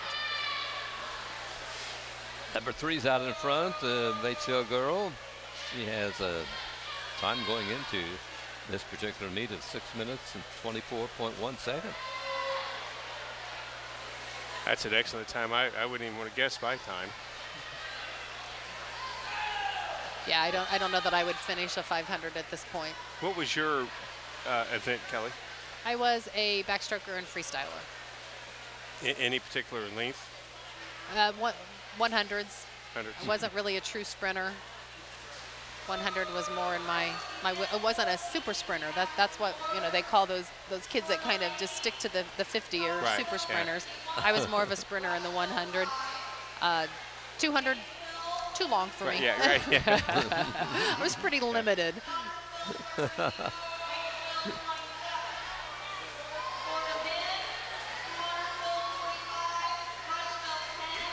And you can see at the end of the lanes, there's an awful lot of kids gathered down there to cheer, but they're also holding the numbers. Those are counters. That helps the swimmers keep track of how many laps that they have swum already. And the leader is on number 11 right now, 11 of 20, right? Correct. And they're not allowed to switch their number until they actually get on that lap. So just because your swimmer comes and turns right in front of you, you can't switch your number until they actually do the turn down at the block end of the water. So therefore, the official part of his job is to track to make sure that the counter and the swimmer are actually on correct and on the same. Yeah, she's got almost lap. a 2-lap lead, and she's got to be. I mean, she's got to know it. She's got to feel it. She's just got to, go into that cruise control as you talked about, work on her splits. Yeah, you do. And sometimes it's about, again, the really experienced kids they get that rhythm, and it's all about stroke count. You want to keep the number of strokes that you swim per lap to the same distance. It's about stroke per distance. You're trying to get as much distance as you can with each stroke. Therefore, they kind of have that all kind of patterned out already in practice. The coaches talk to them about how many strokes per lap, how many, what your split times, your split goals are.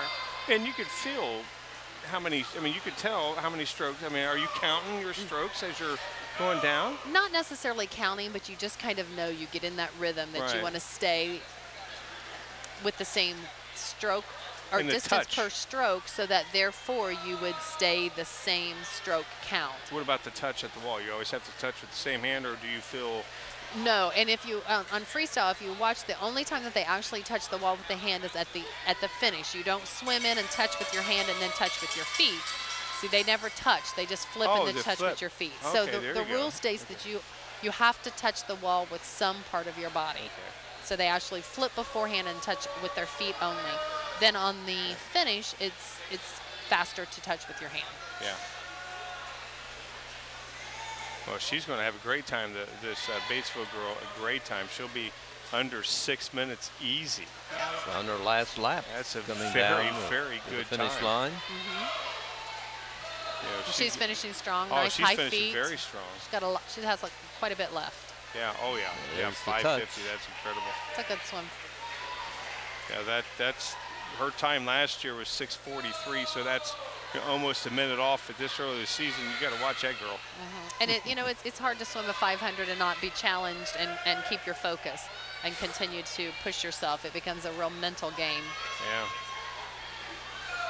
And it is easy to lose your focus within a 500.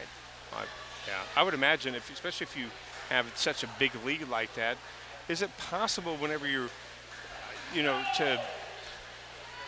to have that big of a lead where you just kind of get lackadaisical and Oh, absolutely. Absolutely. You're going through the motions and you're starting to think about anything other than swimming. Right. And that's why I think if you don't have a game plan going in, then you're just mindlessly swimming, and you definitely don't want that. No. So you have Kelly, to I would stick to think the this game girl plan. from Batesville, what we've seen here tonight, I imagine some colleges are looking at her. Could be. She's pretty decent, putting up some pretty decent times. She's done very well tonight in the events. Senior at Batesville, her last year at Batesville High. So. And a lot of our girls, by the end of the season, will be putting up times equivalent to hers. She will, I'm sure, be faster. the beginning of the season, you don't expect kids to be putting up best times. We don't normally look to see that until the end of the year. Okay, so the next event won't begin until all these girls finish, and one is on 15, so she has several laps to go yet. We'll be looking ahead at the boys 500-yard freestyle. Just 3 swimmers in it, 2 from Connersville, 1 from Batesville. You know, Peyton Kiefaber has a good time of 5:40, and you know, you see what that girl did, just shows how fast she is. And Peyton, again, I don't know what his best time is, but I would think he would be favored in this one, coming up with 5 minutes 40.5 seconds. The Batesville boy, Spencer Johnson, is 7.5 minutes, and the other Connersville boy, James Smith, is 8 minutes and 23 seconds. So Peyton might be swimming mindlessly. Yeah. Yeah. Let's hope not. Got to keep him organized. yeah, that'll be coming up shortly. Smith is a junior at Connersville, and Peyton is also a junior.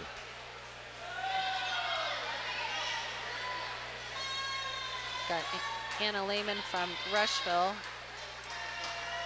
coming into the wall here. Looks like this should be her last turn. She'll have a 50 left. Yeah, and everybody's rooting her on. Yeah, she's on her last trip.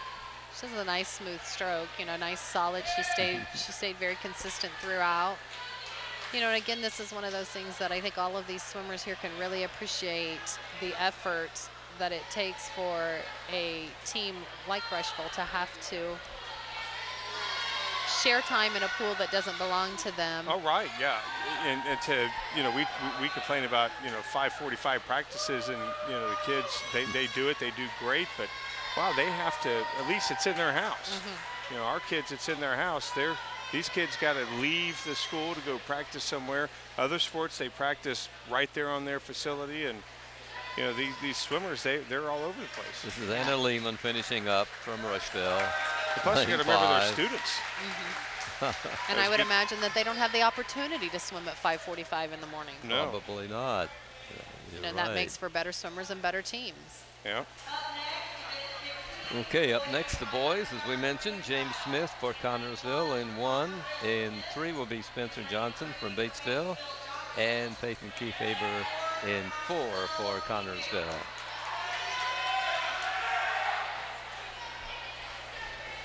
James Smith, our original diver, back swimming the 500.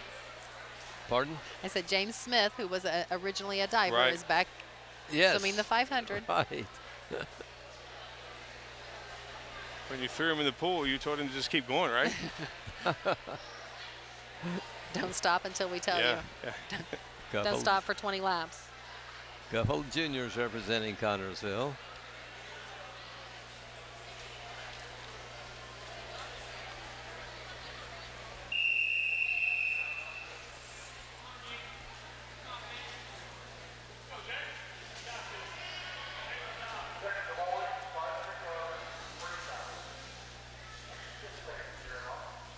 Laps coming up. Wow, good. I think Peyton got off there really well. And we should see Peyton kind of take it out and really open up a lead here pretty quickly. So that's lane 4. He's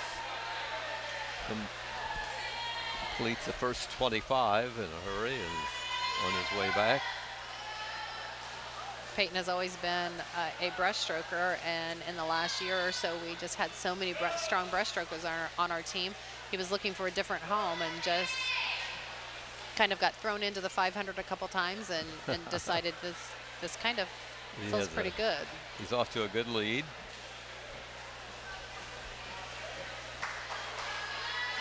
He was fun to watch at sectional last year. He was in the preliminaries. He said, I have nothing to lose. He was seated next to one of the fastest swimmers in the event in the preliminary rounds, and he just went out and just almost was just a nag on this poor kid's hip and just stayed in his face almost the entire way, and ended up and Peyton just had this phenomenal time drop, and he just got out and was just so proud of himself, because he said, I just decided I was just going to just go have fun with it and just see what I could do, and he did just that, and it was really, really a fun swim to watch. You know, I think that's a good attitude to take, to have fun with it. A lot of times, you know, we see athletes, they don't reach their full potential because they don't have fun with it. You got to have fun with it. Well, and these swimmers, a lot of them have been doing this for a lot of years. By their senior year, when they're 18 years old, most of them have been doing it for 10 and 12 years. Wow. You know, when they started at 6, 7, and 8, and that would be Peyton. You know, the key favor is our swimming family. They've all been doing it for quite some time. These kids who have come up through the CAST system, they've put their time in. Yeah, you talk about opening it up. He has definitely opened it up. He's on lap 7 of 20. And yeah, he's definitely got a much higher tempo than the other two swimmers. Peyton doesn't have much of a kick. That's because he's that naturally born breaststroker, and he doesn't really like to freestyle kicks. Right. Yeah, okay.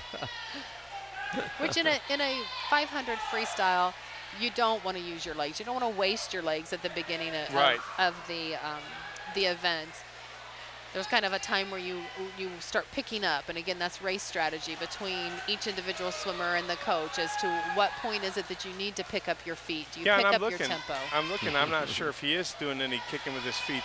So he is. It's all upper body. Yeah, absolutely. We would like to have him have a little bit more of a kick. A sprinter would have what we call a 6-beat kick. Yeah. So it's kind of like dancing. It's kind of like music. You know, you get kind of 6 kicks to the 6 beats in. Distance swimmers will have a 2-beat kick so that they don't waste their legs, and then they'll kick to it. They'll switch into a 4-beat or a 6-beat kick later on.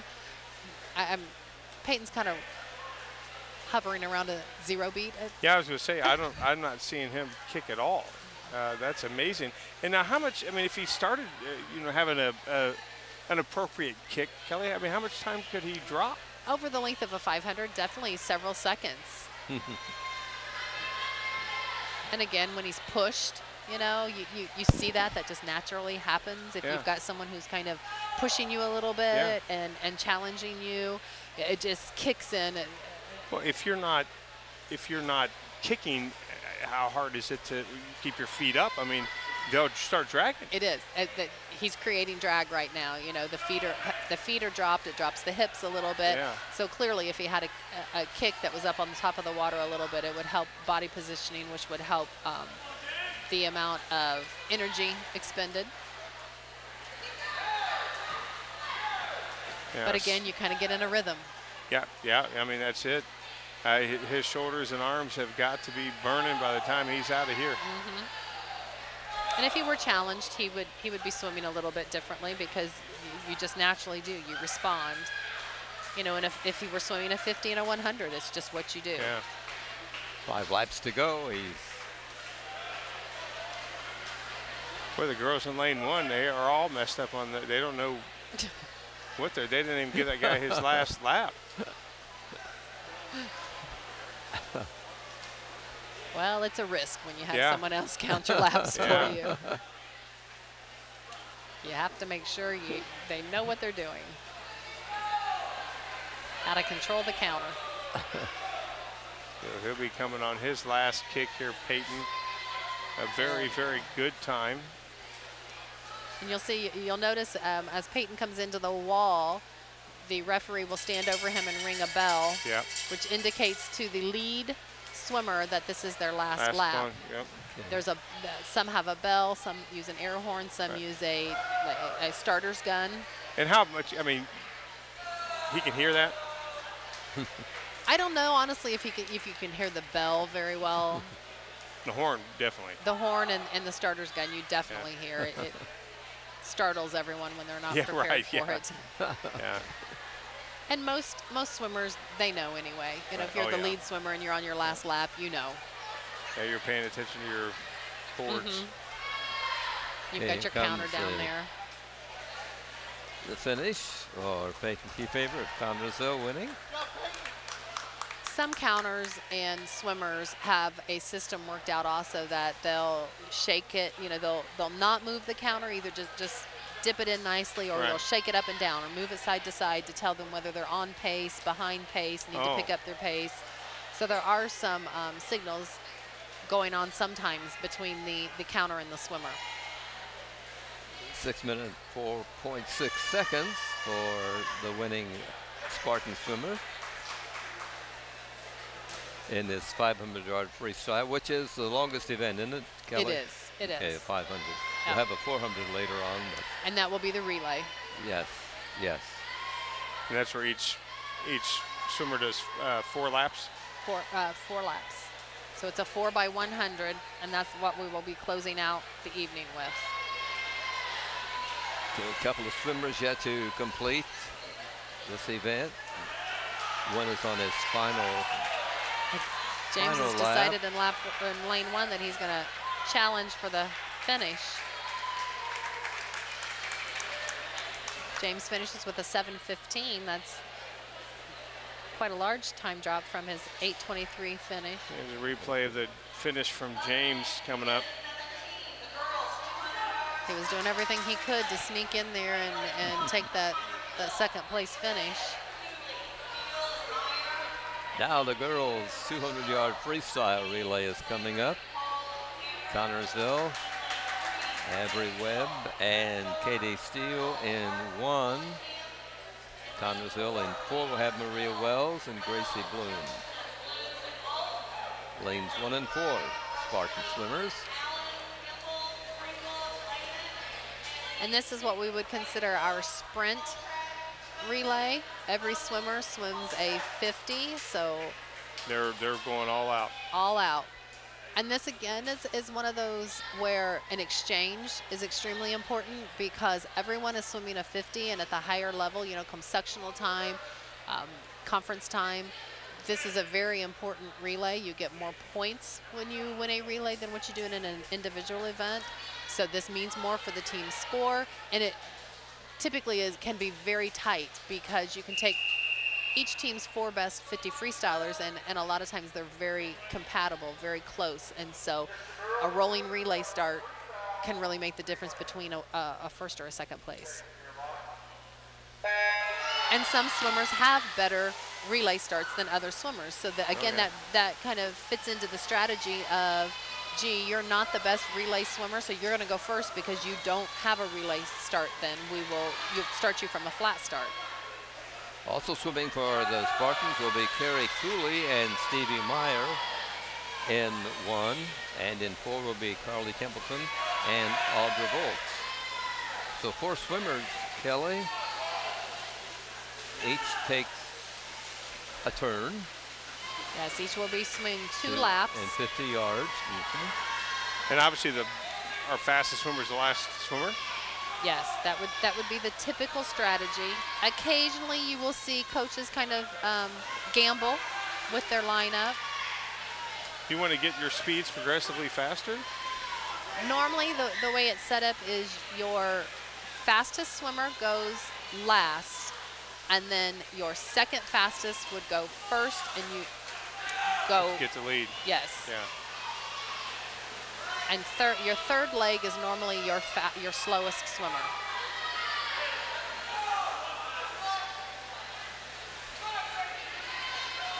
If you watch in lane 4, Audra will have a really nice relay start where she starts at the back of the block and walks forward into Gracie, who's coming off into the water.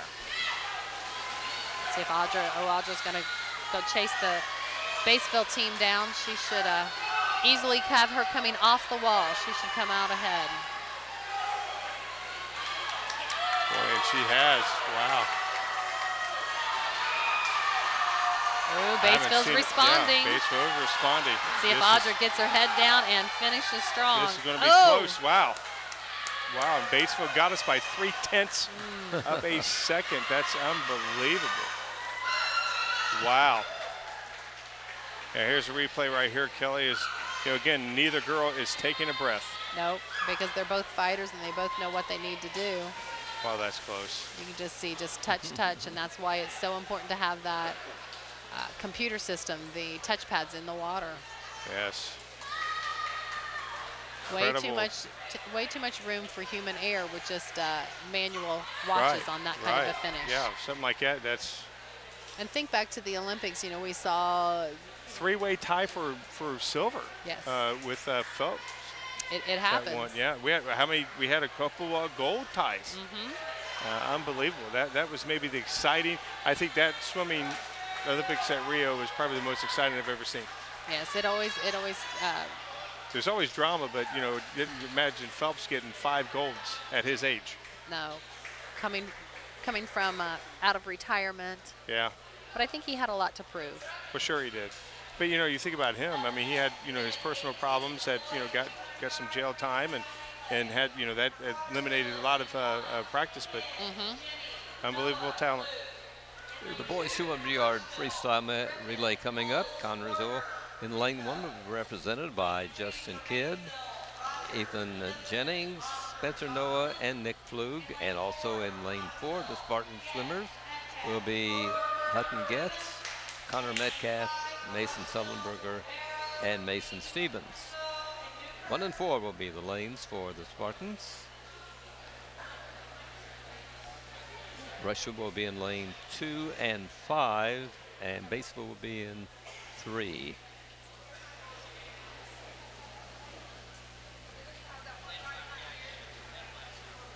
$200-yard freestyle relay.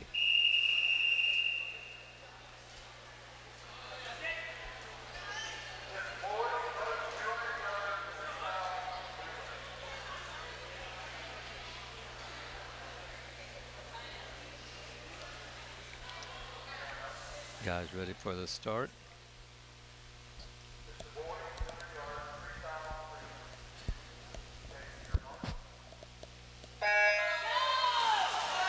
You see the referee Dick was asking for quiet at the start. That's the only time in a swim meet that they do ask for the crowd to become quiet so that the swimmers can hear the starting gun. Okay, 1 and 4, the Spartans right now. The Spartans. Justin Kidd in lane 1 and Hutton Getz in lane 4. Very close. And this is probably can be one of the most exciting events of the meet at times when again we've got 4 really fast swimmers versus the other team's 4 fastest swimmers. And in a men's event, these guys may be going 21 and 22 seconds apiece, and they're just neck and neck. You just don't know who's going to win until you look at the scoreboard. Well, we've definitely that second leg there from our guy, Connor Metcalf. Just really, I mean, that. Yeah, he split a 25-4-1. That's a nice time. It's Mason Sullenberger in there for Connersville right now, and he'll be followed by Mason Stevens, the 4th swimmer of this crew. Mason for Sullenberger is a Connersville. diver who we've kind of thrown in.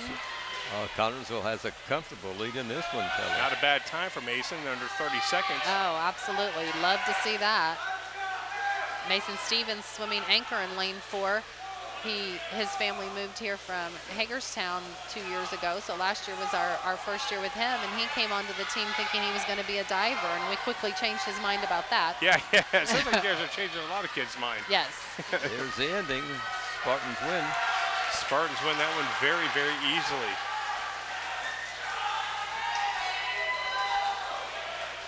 Looks like Rushville is going to be in second.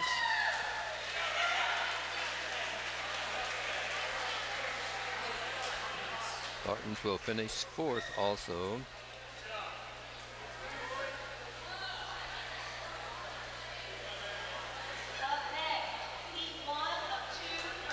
So that's the boys' 200-yard freestyle relay. The girls' 100-yard backstroke coming up next.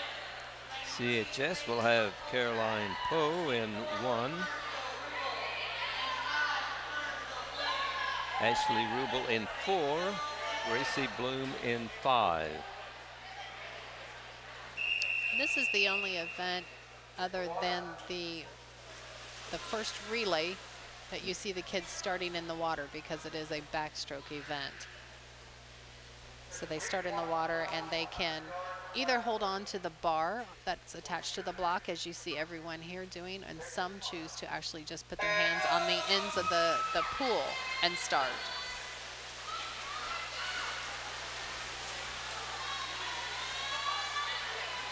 And then when they get to the other end of the pool, this is probably the most technical turn. A lot of technicalities to do a correct backstroke start, or excuse me, a backstroke turn, and not get disqualified. Lane 2, the leader is Haley Rink from Batesville. She's out in front. Now, can you turn too early? You can, and that's what makes it very difficult. If you notice the flags that are hanging at both ends of the field, the pool, those are called backstroke flags, and the backstrokers use those to count their strokes, so that when they get immediately underneath the flags, then they should already have this worked out in practices to know how many strokes they take from the flags into the wall. And if you miscount or miscalculate and turn over too early and you float for too long and you need to take more than one arm stroke, then you will get disqualified. So those were the technicalities that I was speaking of earlier. So it's really important to kind of have your stroke count down.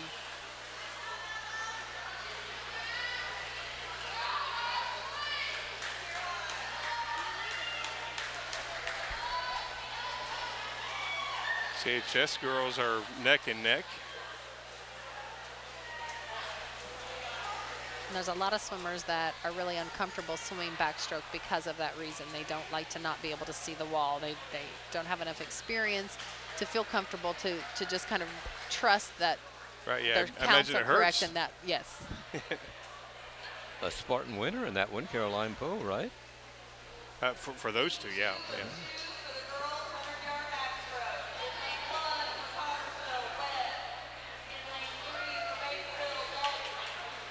A minute and 24.5 seconds.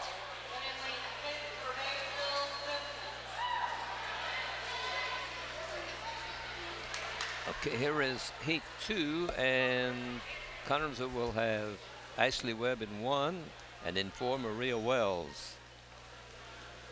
This again is a girls 100-yard backstroke. Yeah, this is for the points right here. And the other two swimmers are both from Batesville. In 3 is Ashley Dalton, and in 6 is Hannah Simpson. Hannah used to swim for us. She used to live in Connersville, so she spent some time on the cast swim team.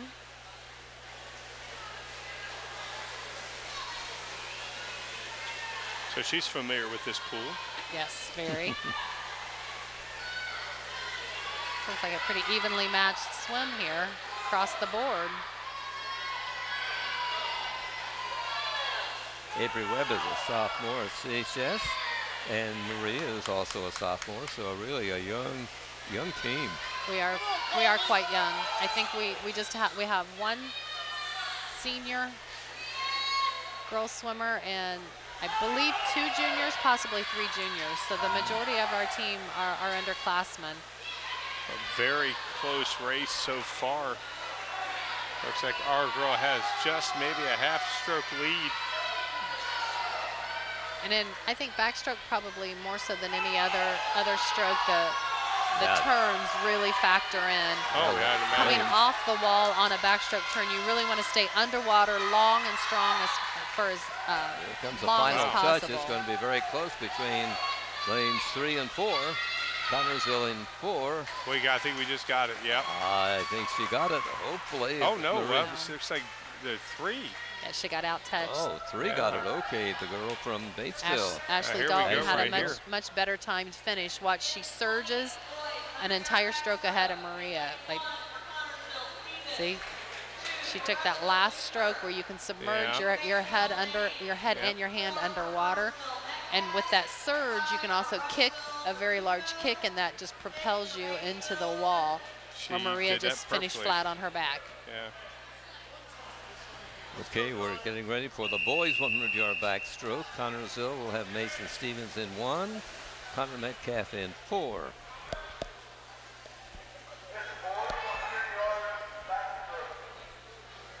Of all the times listed, Connor's clearly ahead.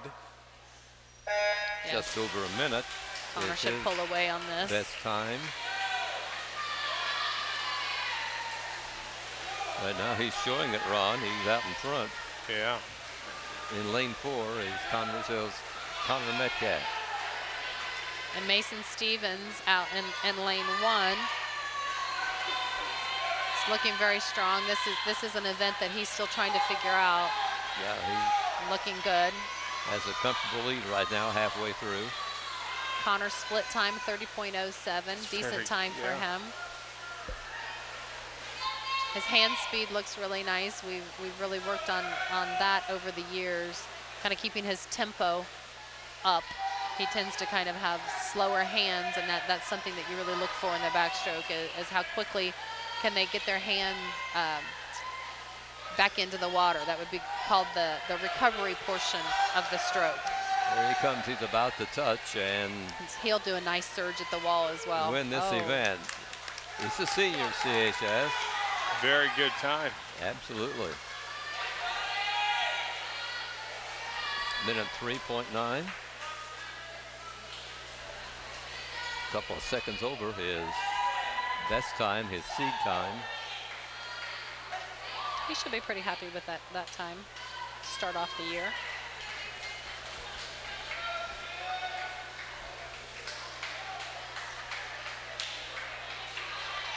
And the girls' 100-yard breaststroke is coming up next. Connersville, Brooklyn McClung in 1. In 4 will be Ashley Rubel, and in 5 will be Caroline Poe. Caroline is going back-to-back here. She's Yes. swimming the backstroke event, and now she's swimming the breaststroke. She's a trooper. Yeah. A second before we get underway, is there still a swimmer in the previous event? That's Stephen Newkirk of Rushville, who is finishing a little bit here. And again, that's what I like about swimming. He finished, and it was as if he won. Yes. Everybody goes crazy like that. Okay. Okay, again, the girls' breaststroke. We're getting ready for the 100-yard breaststroke. A freshman is Brooklyn in 1. Ashley Rubel is a sophomore. And Caroline Poe. Caroline is a sophomore.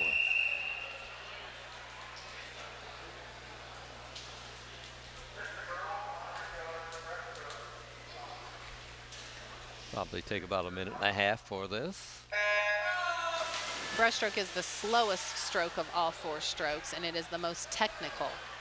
It's the easiest one to get disqualified in because there are so many rules and technicalities that you can get disqualified your heads easily. can't go all under, right? You can't go all the way under. You can. And again, like I said, there's so many different styles. Here, pretty much everyone looks the same. Some swimmers, like on the Olympic level or the international level, you'll see those that stay very low and their tempo is very fast. You'll see others that are very long under the water and then come up quite high. And was it Lily King, the breaststroker? Was that her? She's kind of stretches out a lot. Yes. It seemed like. Yes. Yeah. And I think the stronger you are in the stroke, the more experience you have, the more that you get to that elite level, you're going to see the breaststrokers that really stay underwater quite a bit. And the breaststroke and the butterfly are extremely closely related, that they're both considered short axis strokes, so that you can kind of see that it's more of a shoulder and a hip action, where freestyle and backstroke is more of a rotation on the long axis. So the more you see the higher quality of the breaststrokers, it's going to look more like a butterfly because they stay longer under the water. Jana Erla will win this. She's in lane 3 from Batesville. It's like she's not really even coming out of the water at all. And her teammate from Batesville, Charlie Wilhelm, will be second.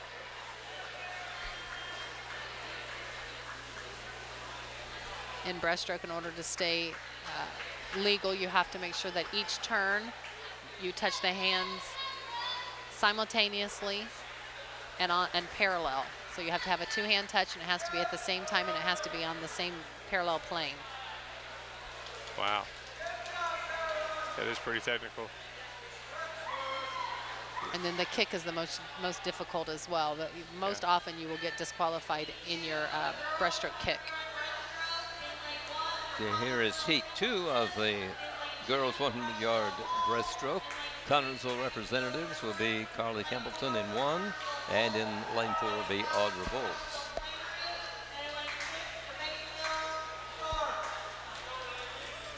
And this is for the should points. finish 1-2 on this one according to the seed times here. Yeah. And you'll see a different tempo here with these girls going a little bit faster times.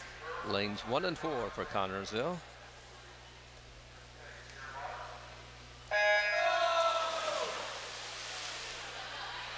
And underwater off the start, they stay long, and they're allowed one breaststroke pull, one breaststroke kick.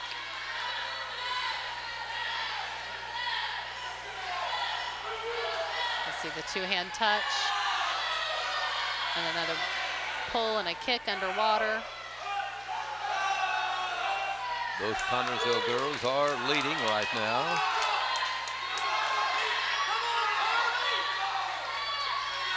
Breaststroke is an extremely leg-driven stroke, where in freestyle we talked like in Peyton's 500 where he was kind of dragging his Upper feet. body. You don't want to use a lot of feet necessarily in a distance event. Breaststroke is very leg-driven. The majority of your power comes from your legs.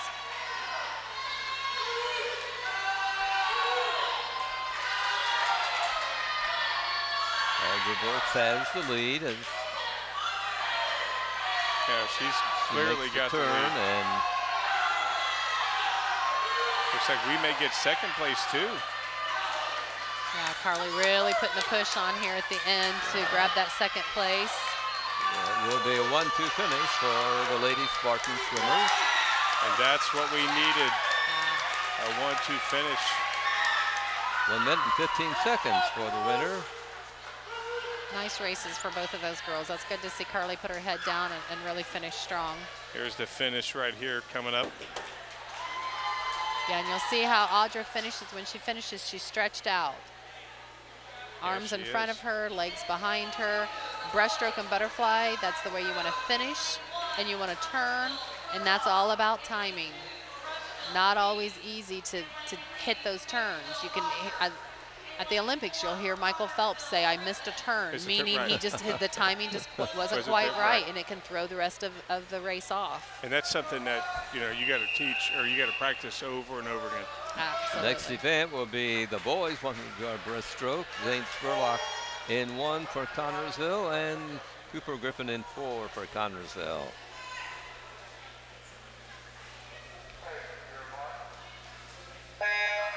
I guess Zane out of lane 1 will be quite ahead of this field.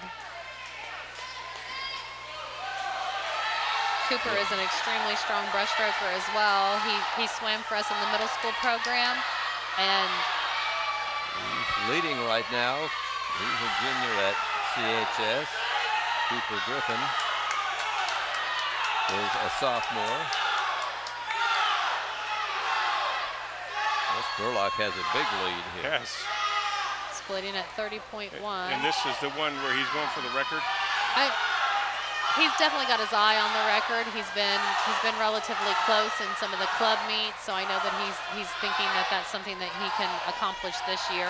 Would like to do it earlier and then later. His teammates are aware of it as they're rooting him on, and his splits. His split indicate that he could make it, but time is closing in on him, so we'll see. Here's Spurlock about to touch and be the winner. It's going to be a second or two off. What a performance. What is the record for that? So 103 and some change. Daryl's got to give him a few more shots. It's a minute 5.7. You know, he just the sprints or the races that he excels at, he just looks so much better than everyone. He's bigger and he's stronger. You know, he's worked on his swimming quite a lot in the last couple years. You know, I know he doesn't really have an off season. He doesn't take any time off. He's looking to try and swim at the next level, and in order to do that, you've got to really dedicate yourself. And he's been to a lot of swim camps. He and Audrey went out this summer to Arizona State swim camp and spent some time out there.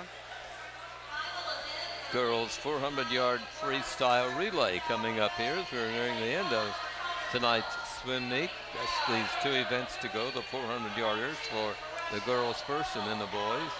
Connersville will be represented in lane 1 by Katie Cooley, Maddie Powell, Racy Bloom, and Carrie Cooley. And in lane 4, the Spartan swimmers will be Riley Loper first, and then Carly Templeton, followed by Caroline Poe, and then Macy Weiler. Lanes 1 and 4 will be Spartan swimmers.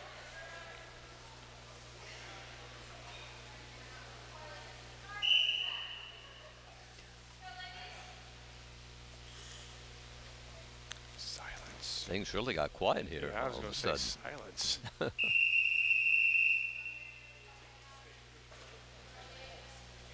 Okay, the girls on the starting block.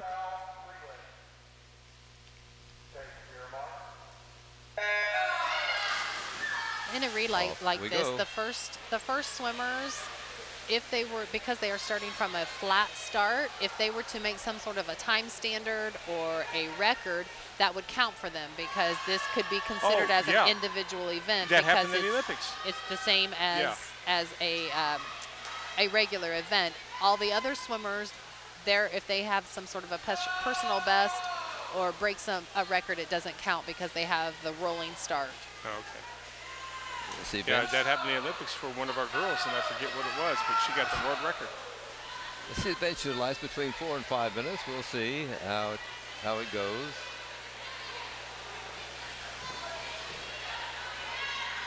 Yeah, again, Kelly, this is fastest, and then third's the slowest, and then fourth is the fast again, second kind of in the middle. Correct. So starting, we go 2, 3, 4, and 1 as far as the fastest to the slowest. So it's the second fastest, the third, the fourth, and then the fastest goes last.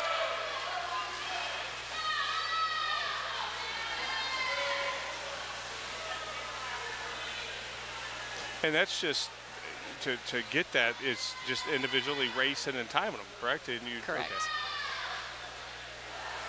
And you can take relay splits. You know, each one of these girls, like, they will be, because they're swimming 4 laps, a 100, they will look at what was my 50 split and what was my 100 split. So, you know, they'll say, what was my first 50? What was my second 50? Then what was my time combined? Then they will also, as a coach, you look at those times and then stack your relay the best that you can. Does Daryl ask you for advice? Not too often. Do you give it? Only when asked. Oh, that's good. Lane 3, the Lady Bulldogs, and they have the lead right now. Yeah, they've just been very fluid on their, you know. Yes, they're halfway through, and Yeah, it was a slow jump in the pool there for the Spartans. Yeah, that was Not a a good touch dive. and then a go. And Yeah. really, ideally, we would like to have the swimmer who's in the water, who's finishing their leg, to be touched, and with the swimmer on the block already stretched out over on top. So all you have to have is the swimmer's fingers touching and the swimmers on the block's toes go. touching. Yeah. Yep. So you would like to have them stacked visually, Stack. one in I the see water stretched out and one over the top of it. them. I see it, yeah. Batesville continues to lead in lane 3. There are also Bulldogs in lane 6. Rushville is in lane 2. Yeah, 6. She just stopped to fix her goggles. I'm sure that's not a good situation.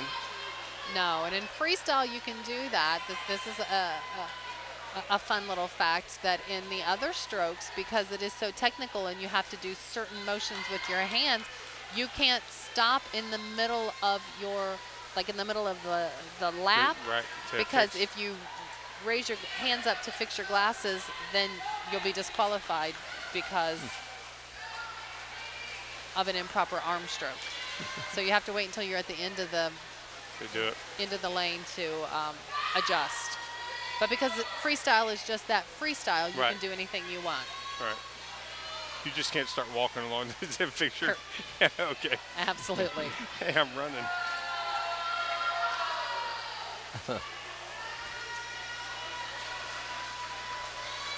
Yeah, Batesville just the first two relayers, they just were so phenomenal out of the gate.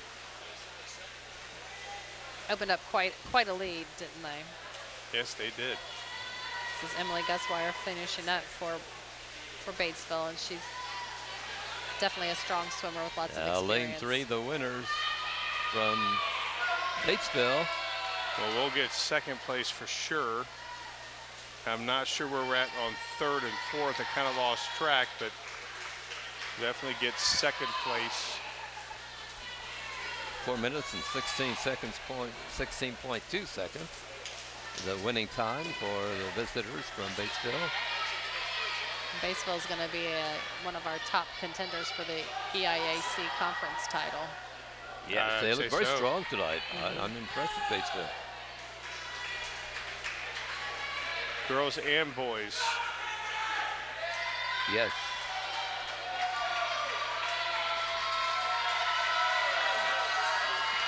So here's another case if you want. Look at the Rushville swimmer who's in the water struggling a little bit. Yes, the girl from Rushville is and everyone cheering her on.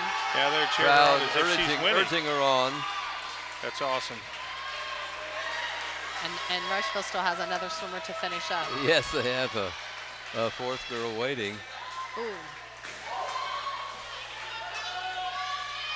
Well, close on the touch there, but I think they stayed legal.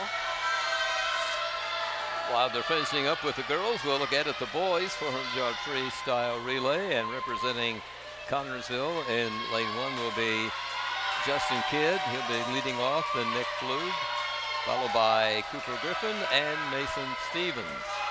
And it will be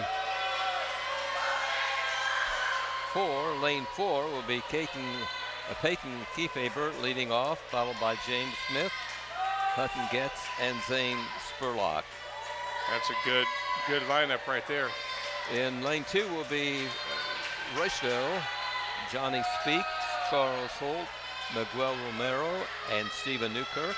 And in lane 3 will be the Batesville Bulldogs, Elliot Main, Drake Main, Spencer Johnson, and Joe Choi.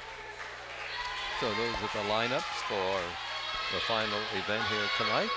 The boys 400-yard freestyle relay. Right now we're waiting for the girl from Rushville to finish the final 25 yards. Yeah, you know, you mentioned earlier, I think that's the same girl that did the 500. She's got a good stroke. It's just no speed to it, but she, you know, fundamentally, that's how you want to do it. Yeah, she does have a nice stroke. Okay. It's a shame that she doesn't have more opportunities to swim. Yeah. You'd see that speed and that endurance kick in a little bit. You know, and that's why, again, you can't say it enough of how just wonderful these kids are with each other. Nobody's sticking their nose up like, and really, I mean, that is why swimming is so well received by those who support it. Sure. You know, starts with the kids. And we really preach the fact that you can mark your own improvement. It doesn't matter the placing that you get. Just work hard and you'll see your own improvement. Yep. There's no judgment. You know, there's no scores given. There's no starting lineup. It's just you and the clock. Okay, we're getting ready for the boys 400-yard freestyle relay, the final event here tonight in the swim meet between Rushville, Connersville, and Batesville.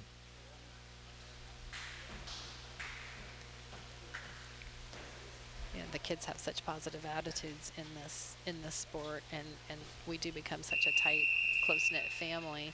I look across there, and just in this year we have 3 former Spartans from the last couple years who are back on deck helping out. You know, kids that have just stuck around and just can't leave the sport. Right, yeah, it's awesome. We had Corey on earlier. Yeah, you know, Corey's Corey's come on staff and is helping the diving program. I look over there and I see Stephen Kiefaber and Michael Edwards. They both graduated last year, and they're still in town going to school. So they're, you know, they're hanging out and helping as well. Yep, that's awesome. Connersville in 4 and Batesville in 3 are neck and neck. You know, you get so spoiled with the, you know, the split times of the Olympics, and you know, you got to remember that these kids are just starting out. You know, and they still got a lot of growth to do, and you know, getting that opportunity to swim, as you said, is very, very important. Still tight race in lanes 3 and 4 between Connersville and Batesville. Peyton had a little bit more kick in that event there.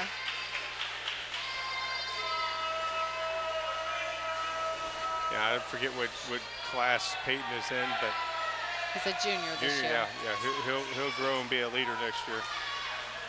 Peyton was actually elected as captain this year, so even as a junior, he's really stepped up and already taken that leadership role. Connersville has pulled ahead. And that's James Smith in the water. So ironically enough, even though this is a somewhat of a sprint relay, our first 2 swimmers in our fastest heat were our 500 swimmers. Yeah.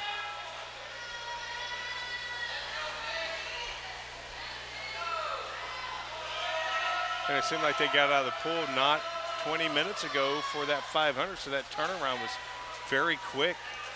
Very quick turnaround.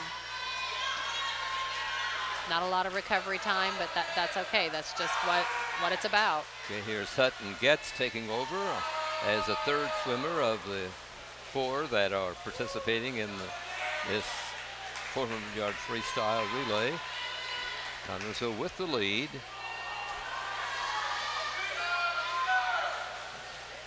Over in lane 1, Cooper Griffin going into the water. Yeah, the Spartans are in 1 and 4.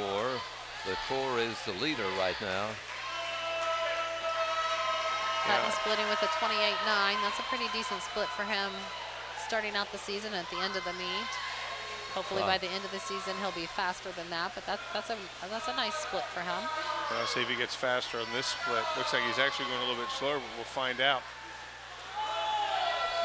Following Hutton Getz for Connersville in lane 4 will be Zane Spurlock. He'll finish up for the Spartans. And again, Zane's a really strong swimmer in this event, and he'll put up a nice time, but he's not going to be pushed, so it's pretty difficult to see a whole lot. Oh yeah, he's not going to go ahead and go out like he did at the 50. No, yeah, he'll kind of just be in cruise mode. Oh yeah. I'm sure he's anxious to get out and race, being the first meet of the season. You know, he's wanting to put up some times, but it's just too difficult to do that without anyone really What injuries pushing. can you get? What injuries can you get swimming? How many, you mean? I mean, what can you get? I mean, you know, what muscle? I mean, obviously you're working every muscle. I mean, you can overdo it, correct? Correct. I would say probably the most common is definitely shoulders. Yeah. You know, overuse, just excess use, and particularly for the kids that have been in it a long time. Shoulders, a lot of arms, pecs, normally not too much legs, knees in breaststrokers, again, because of the style of the kick and that it's leg driven. Yeah. So I would say knees and breaststrokers, and shoulders, arms in the other stroke swimmers. Okay, lane 4, the winners with 4 minutes and 0.3 seconds. Yeah, you know you're cruising when you win by 20 seconds. I mean, right. Second will be Batesville, 4 minutes, 20 seconds, 20.1 seconds. Rushville still has 1 more to go. The Spartans in 1 and Rushville's in 2, yet to finish up. Mason Stevens finishing Spartans up there. have just finished up. They will get 3 at 4 minutes, 41 seconds, 0.4. And here comes the Rushville boy.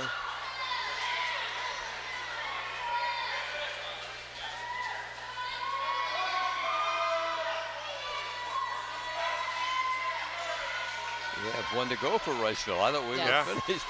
That was just their third swimmer. Here's number 4 getting into the water.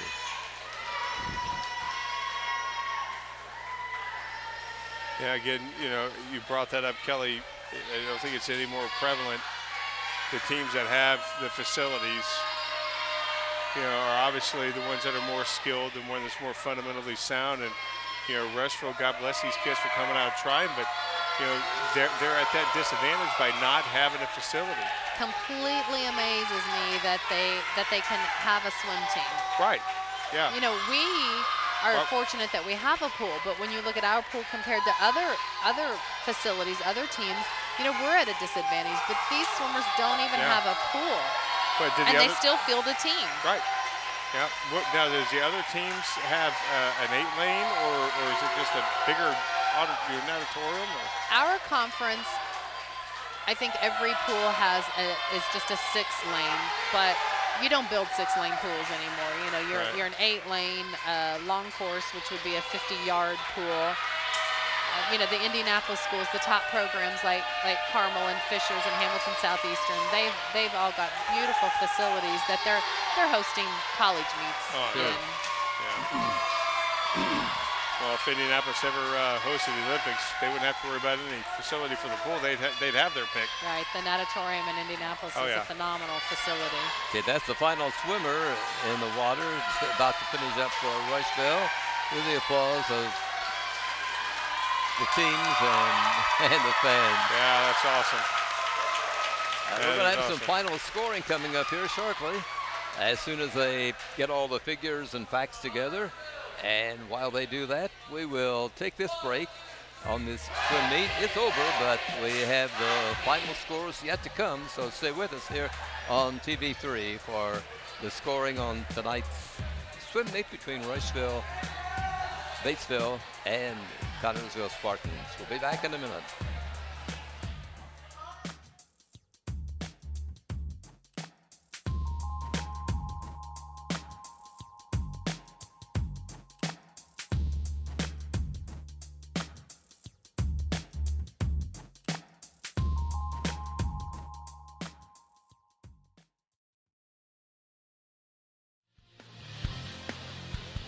Okay, we're ready for the scoring, and Kelly has that for us. Kelly, how did we do tonight?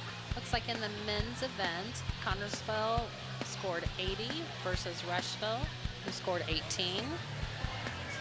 Batesville versus Rushville. Batesville scored 53 points. Rushville was 27 points. And in the Connersville versus Batesville meet, it was Connersville 67, Batesville 34. On the women's side, Connersville versus Rushville, Connersville was 90. Rushville scored 9 points. The Batesville versus Rushville score, Batesville 83 points, Rushville 9 points. And the Batesville versus Connersville score, Batesville 56, Connersville 45. Oh, wow. So the girls lost and the boys won. Yes. So is it 1-1 for the girls and then 2-0 for the boys? I think so. I think the girls opened with a win, and it was just diving last night, I believe, at Centerville. Correct. It was diving last night, and I'm trying to remember if their first meet, I believe. No, was no, I just- mean, is it 2-0 today? Yes. Yeah.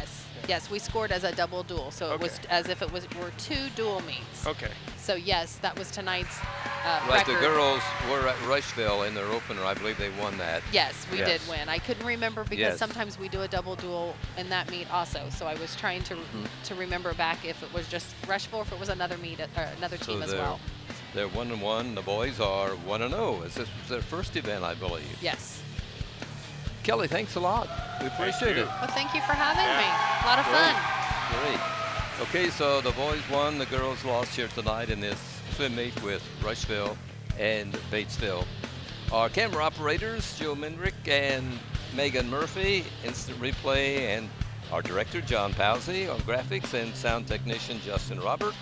Next Spartan Sports event on TV3, the boys basketball team meets Pendleton Heights at Spartan Bowl. For Kelly Drew and Corey Ruffin, with Ron Wiley and Fran Schomo, we say good evening from Spartan Auditorium. And as always, thanks for watching Spartan Sports on TV3. Again, everybody, good evening.